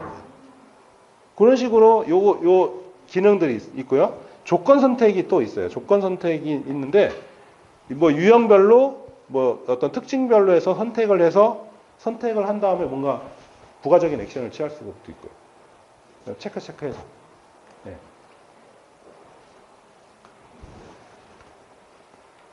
자, 그 다음에 이제 이런 기능들을 잘 모르시는 것 같더라고요. 엔터티 검색 기능. 이제 투자조합이라는 엔터티가 하나 있는데 여기 엔터티 검색 기능을 눌러서 관계 엔터티를 검색하겠다. 혹시 이거 해보셨어요? 관계 엔터티 검색? 관계 엔터티 검색은 뭐냐면은 나와 관계된 엔터티를 다 찾아내는 거예요. 그러니까 예를 든다면 나를 기준으로 부모님도 있고 부모님 위에 할아버지 있고 그 조상들이 있을 거잖아요. 얘를 다 찾아주는 거예요. 조상들을 다 찾아주고 나를 기준으로 또 직계 뭐 존속, 직계 비속 있잖아요. 다 찾아주는 거예요. 이거를. 그래서 자식 보면은 부모, 자식 이런 식으로 표현되잖아요. 부모는 없네요. 얘는 부모는 없고 자식을 보면은 조합원, 보고회, 뭐 투자, 자산 내역, 보고 이런 식으로 돼 있는 거죠. 자식을 다 찾아주는 거예요 지금. 얘 자식이 이런 것들이에요. 예? 많이 써요. 많이 써요? 아. 그 저기 리버 쓸 때 내가 이거에 관련된 거 그걸 저기 우측창에 뜨잖아요. 관계 엔터티 검색에서 엔터티가 쭉 뜨잖아요. 예. 그래서 그런 저거 안 하면 안 돼요. 아, 그래요? 이런 기능을 혹시 모르시는 분이 있을까봐 이렇게 말씀을 드렸고요. 그 다음에 엔터티 검색 중에 동일 식별자를 가진 엔터티 검색 기능이 있어요. 식별자가 같은 거 또는 라이크한 거. 그래서 여기는 지금 식별자가 조합번호예요. 조합번호. 조합번호하고 같은 거는 자기밖에 없네요. 투자조합밖에. 그리고 라이크한 거는 하나, 둘, 세 개가 있는 거예요. 그게 관계 엔터티 검색에도 나오잖아요. 키가 아니면 세 개, 네 개 쭉. 아, 근데 관점이 약간 다르죠. 얘는 부모 자식 간의 어떤 하이라키한 순서대로 나오는 거고요. 얘는 상관없이 나오는 거고. 저기 떨어지는 것도 다 나오잖아요. 키가 네. 조건 검색, 그 관계 엔터티 검색을 해도 네. 키가 같으면 예를 들어서 조합번호의 엔터티가 4-5개가 있다 하면 4-5개 그냥 똑같이 뭉쳐서 나오잖아요. 위에 건 안 나와요. 밑에 게 나오는 거죠. 밑에 게 나오는 거예요. 그래서 동일 식별자를 가진 엔터티가 밑에 걸로 나오는 거예요. 자, 그 다음에 순서 초기화라는 기능. 잠깐만, 그거 전에 네. 그게 그 검색을 하는데 소팅 순서를 좀 조절할 수 있습니까? 소팅 순서요? 네, 저렇게 나왔어. 네. 근데 이제 뭐 예를 들어서 그 식별자가 그 키값인 거 위주로 먼저 보고 싶다거나 지금 너무 일률적으로 얘는 키값인 거. 그러니까. 예. 근데 이제 그거에 대한 소팅 순서를 내가 좀 프리하게 이렇게 위아래로 쭉 보고 싶은 내 기준대로 보고 싶어서 정렬을 의도적으로 하고 싶거든. 글쎄요. 그건 좀 따로 얘기를 하셔야 될 것 같은데요. 조금 예. 마음 써요. 네, 알겠습니다. 내가 위아래로 왔다 갔다 해야 돼. 뭔가를 의도한 걸 찾으려고. 자, 그 다음에 순서 초기화 기능이 있는데, 뭐, 투자조합이라는 엔터티가 하나 있어요. 근데 얘에 대해서 속성 순서 초기화라는 게 있어요. 이 속성 순서 초기화를 하게 되면은 뭘 하게 되냐면, 어떻게 하냐면은, PK를 위로 올려줘요. 그 다음에 나머지 키를 밑으로 내려주는 형태예요. PK를 위로 올려주는 기능이에요. 속성 순서 초기화는. 근데 PK 중에서도 부모에서 받은 FK가 우선해요. 부모에서 받은 FK가 있으면 그 FK를 위에다 올려주고 자기 키, 자기 식별자 위에 그 다음에 주고 이런 식이에요. 그래서 순서 초기화하면 그런 기능이고요. 그러면 그 다음에 순서 초기화, 좀 전에 속성 순서 초기화인데 순서 초기화는 이런 팝업이 떠요. 이런 팝업이 떠가지고 뭘 하는 거냐면은 속성의 순서를 맞춰요. 맞춘 다음에 이걸로 인해서 그거에 딸린 것들이 많잖아요. 속성에, 엔터티에 딸린 속성 밑에 키그룹이 있어요. PK도 있고, 기타 나머지 키들도 있고요. 그 다음에 테이블에도 영향을 줘요. 테이블에 있는 어떤 컬럼 순서가 엔터티에 있는 속성 순서랑 다를 수 있잖아요. 달라질 거잖아요. 이렇게 조절하다 보면은. 그런 경우. 그 다음에 제약 조건도 달라지고, 인덱스도 달라지고 막 그럴 거예요, 아마. 그러면은 얘를 체크 하면은 체크한 데까지 이렇게 쭉 내려가면서 요 설정 값이 여기 적용 쭉 캐스케이드 되면서 쭉 다음 개체들까지 이제 속성 순서를 정리를 해주는 거예요. 그런 기능이에요. 안 그러면 일일이 다 해줘야 되거든요. 하나하나. 맞춰줘야 되거든요.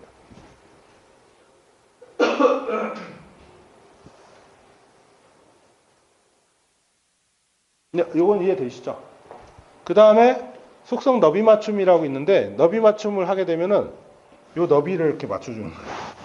별로 뭐 기능이라고 할 수 없을 것 같지만 요런 너비도 이 너비를 내가 좀 축소하고 싶다 하면 조절할 수가 있거든요.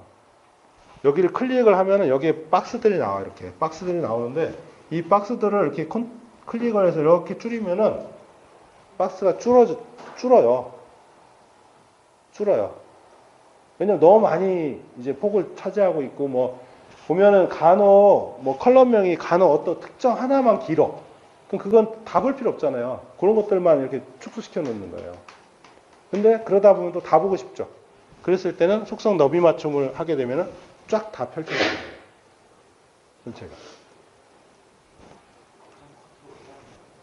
네, 컨트롤 K는 안 먹어요. 그럼 그리드에서 작업하는 거라서. 자, 그 다음에 DBMS 비교. DBMS 비교는 이제 현재 내가 오픈한 모델하고 어떤 특정 DB하고 갭을 비교하는 기능이에요. 갭을 비교를 해서 이거 쓰시나요, 많이? 많이 쓸 일이 없죠? 이거는 어느 때 쓰셔야 되냐면은 이런 거예요. 네? 많이 써요. 많이 쓰세요? 모델이 있는데 현행화가 안 됐을 때. 모델이 있는데 현행화가 안 됐어. 그런 경우 있죠? 예, 예. 그러면은 믿을 수가 없잖아요, 모델을. 믿을 수가 없으니까 DB에 연결해서 뭐 새로 리버스 하는 방법도 있겠지만 DB하고 비교를 해서 갭이 있는지를 확인하고 그 갭만큼의 추가가 된 것만 반영을 하는 거죠, 모델에다가. 그렇게 할 수 있는 기능이에요. 그래서 뭐 기준 모델하고 참조 DBMS 이렇게 두 개를 입력을 해줘요. 입력을 해주고 그 다음에 여기에서 이제 기준 모델의 엔터티 뭐 이런 옵션들을 설정해줘요. 여러 옵션들.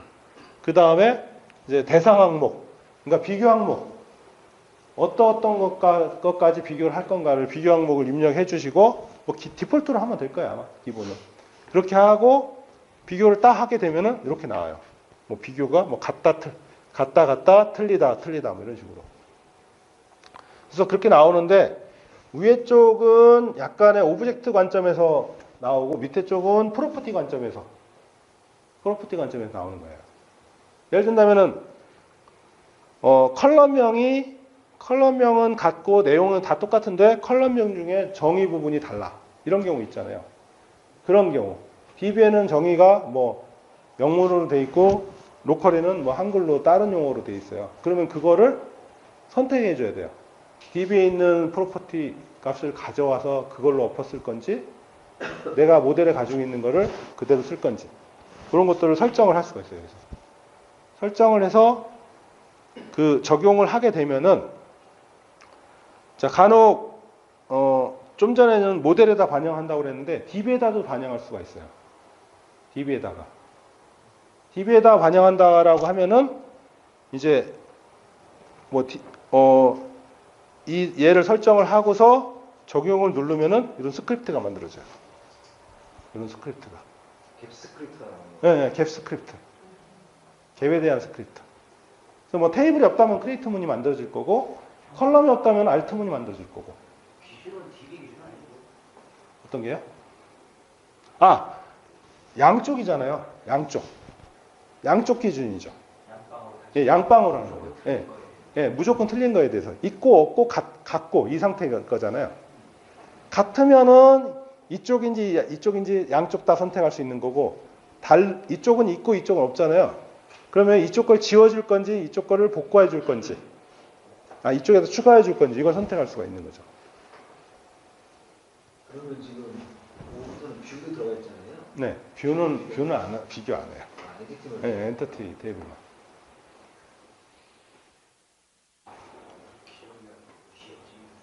자, 그 다음에 모델 엔터티 통합 기능이 있어요. 좀 전에는 모델하고 DBMS에 대한 거잖아요. 이거는 엔터티 대 엔터티 아니면은 모델 대 모델. 이것끼리 비교해서 통합하고 통폐합하는 이런 기능들. 그래서 모델 통합, 엔터티 통합이 있는데 뭐 같이 설명을 드릴게요. 똑같아요. 여기에 엔터티 통합은 모델, 모델 주제형 밑에 여기에 엔터티가 하나가 더 선택할 수가 있어요. 특정 엔터티를. 선택할 수 있어서 이 화면에서 똑같이 하고 자 여기 연결 항목, 엔터티 연결 항목을 설정하죠. 논리명 이렇게 설정하죠. 그러니까 기존 모델에서의 논리명, 첨전 모델에서의 엔터티 논리명끼리 비교한다는 얘기예요. 근데 이렇게 할 수도 있어요. 얘를 보조명으로 줄 수도 있어요. 여기 논리명과 보조명을 이렇게 비교할 수도 있어요. 서로 다른 항목끼리도. 그러니까 조인 조건이 달라지는 거예요. 연결고리만 달라지는 거예요. 그래서 그 다음에 어떤 항목을 비교할 건지 체크를 해요. 뭐 명칭까지만 비교할 수도 있고 뭐 상세한 프로퍼티까지 다 비교할 수도 있죠. 그렇게 해서 선택을 해서 그 다음에 비교를 하겠죠. 이렇게 비교를 하면은 이제 같다 다르다 이렇게 나오죠. 다르다 이렇게 나오죠. 그죠? 근데 다르다 나오는데 이때 다른 결과에서 이제 옵션을 적용할 수가 있는데 이제 여기 일괄 옵션 있죠. 일괄 옵션이 있는데 이게 그 오브젝트 단위의 옵션이고 얘는 프로퍼티 단위 옵션이 두 가지가 있어요. 크게. 그 오브젝트 단위의 옵션은 뭐냐면은 이런 거예요. 한쪽에 오브젝트가 있고 반대쪽에는 없는 경우. 아니면 반대. 한쪽은 있고 한쪽은 없는 경우예요. 아무튼 어느 쪽이 있든 없든 간에. 그런 케이스예요. 엔터티 테이블이 기존 모델은 없고 대상 모델은 있어. 어떻게 할 거냐? 카피하겠다. 어떤 카피일 거예요? 같아요. 여기에 있는 걸로 이 일로 카피하겠죠. 자, 이거는 기존 모델에는 있고 대상 모델은 없어. 아무 짓도 안 하겠다. 그럼 얘를 바꿀 수 있겠죠. 얘도 뭐 딜리트 하겠다. 얘는 뭐 딜리트 하겠다. 뭐 이런 식으로 되겠죠. 그럼 여기 딜리트로 바꾸면은 이 대상 모델에 맞춰서 얘를 삭제해 버리는 거예요. 모델 쪽으로.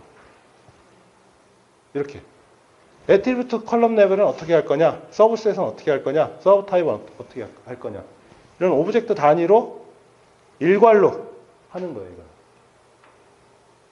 그러니까 일괄로 하는 기능이에요, 얘들은. 아, 그 기능은 이해가 되는데 네. 저랬을 때 위험한 건 있냐면 네. 위험하죠. 다시 이제 모델로 갔어. 네, 네. 그러면 이번에 생긴 거가 어떤 건지를 일일이 이제 모른단 말이에요. 이게 보이잖아요, 이게. 아니 거기서는 보지만 반영을 했어. 네, 네. 가서 봐. 네. 그럼 이제 속성이 추가된 게 있고 뭐 이런 게 있을 거란 말이죠. 네, 네, 네, 네. 날아간 것도 있고. 네. 그거를 어떻게 별도로 오. 표현해서 볼 수 있는 뭐가 있어요? 아마 색상이 있을 거예요. 색상이 바뀔 거예요, 아마. 네, 그거에 그것들을. 대해서 검증하고 네. 그 다음에 나중에라도 저 중에서 일괄로 해서 내가 뭐 120개를 싹 바꿨어. 네. 그 중에 12개는 허물 안 돼. 뭐 이런 게 있을 수 있단 말이죠. 네, 네. 그것 때문에 어쩔 수 없이 120개를 다시 못 빼가는 것보다 네. 뭐 그거에 대한 보완책이 그러니까 내가 저걸 안 해봐서 일괄로 했을 때는 전부 다 하는 건 맞지만 네. 몇몇 개는 빼고 해야 되는 걸 한꺼번에 할 가능성이 크거든요. 네. 그걸 어떻게든 찾든 개만 개별로 하려면 색으로 표시해 주든가 뭐가 있을 것 같다는 거.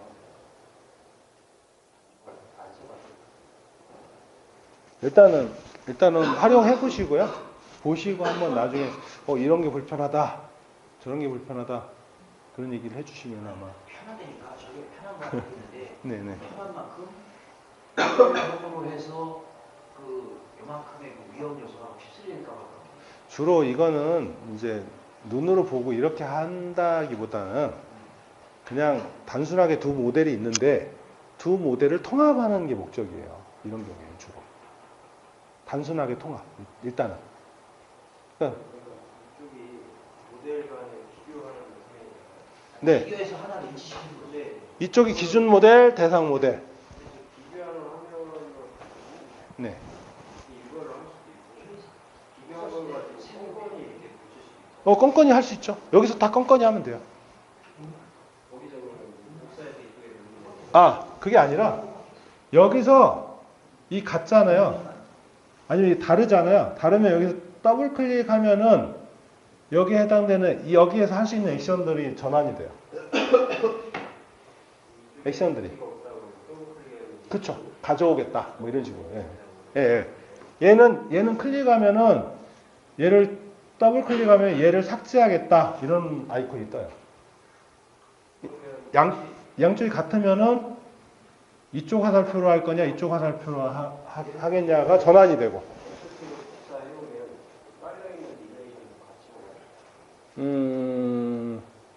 그것도 선택해 줘야 돼요. 일단 저게 네. 반영하고 나서 네. 저게 저 상태의 저거를 다시 볼 수 있습니까? 반영하고 나서요? 반영하면 끝나는 거죠. 네. 갭이 없을 거야. 다 똑같다고 나올 거 아니야. 갭은 계속 발생하겠죠. 왜냐면은 그러니까 양쪽을 직후에 확인했을 때는 똑같다고 나올 거 아니에요. 반영을 딱 두 개를 하나로 합했어. 네네. 갭이 차이 나는 걸 어떻게든 이쪽으로 맞추고 저쪽으로 다 맞춰놨어. 네. 이걸 반영했어. 네. 똑같잖아요. 안 똑같죠. 이쪽 거에서 가져와서 이쪽에다 반영한 거니까. 아니, 가정을 무시면 어떻게 해? 똑같이 해놨다니까 내가. 예. 근데 네. 저 지금 저게 그 똑같이 하기 직전에 저게 모니터링이 될 수 있느냐라는 거.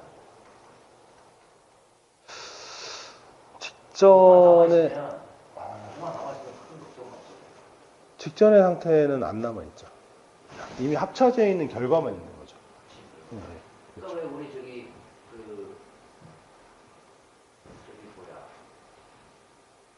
언급 기능처럼 쟤도 뭔가를 했다라는 증명을 남겨주면 일관을 아주 생산스럽게 쭉쭉 자신있게 할 수 있을 것 같은 생각이 드는데.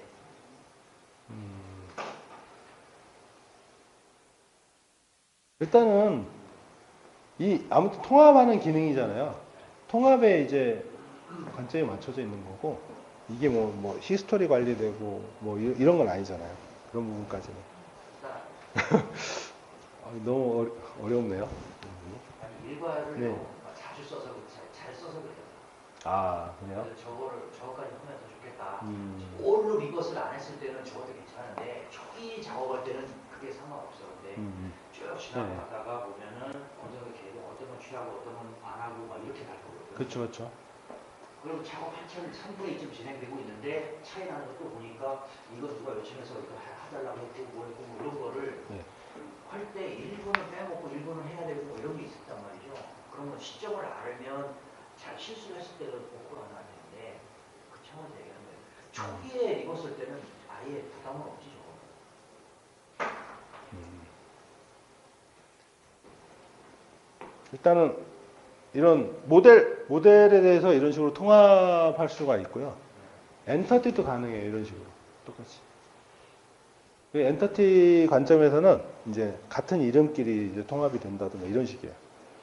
그러니까 고객 두 가지 엔터티가 있는데 이제 A라는 사람이 이쪽에 수정하고 또 B라는 사람이 또 수정을 했어요. 그러면 분명히 이제 처음에는 같은 고객이었는데 나 중간에 달라진 이런 경우가 있을 거잖아요. 그런 경우에 얘를 이제 통합할 수가 있는 거죠.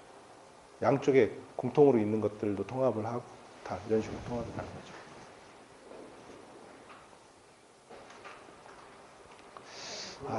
그게 모델 현행 길이랑 비교해서 모델 현행하는 네네. 그것도 지금 어쨌든 모델의 기준이고 모델의 기준이고 기기에 추가되어 있는 걸 가져와서 추가를 했어요. 결과되는 거. 그럼 이게 어떤 게 나중에 모델을 다시 열어봤을 때 기기에서 온 게 그런 것들이 추가되는 게 있어요. 그게 나중에 구분 안 되죠. 일단은 색상이나 이런 거 정도로는 처음에는 할 수 있는데 그 다음에 색상 바꿔가면은 똑같은 거잖아요. 그러니까 구분을 한다라는 게 뭔가 시스템적으로 구분이 되진 않잖아요. 그리고 이제 통합을 한 다음에 그 뒷작업이 있어요. 모델을 정리를 한다든지 순서를 바꾼다든지 이런데 네. 이게 실제로 피가 끌어낼 수 있다고 아무튼 통합을 한 다음에 표현하는 거는 색상 정도? 이 정도라고 보시면 될 것 같아요. 예, 쉬었다 하시죠. 예.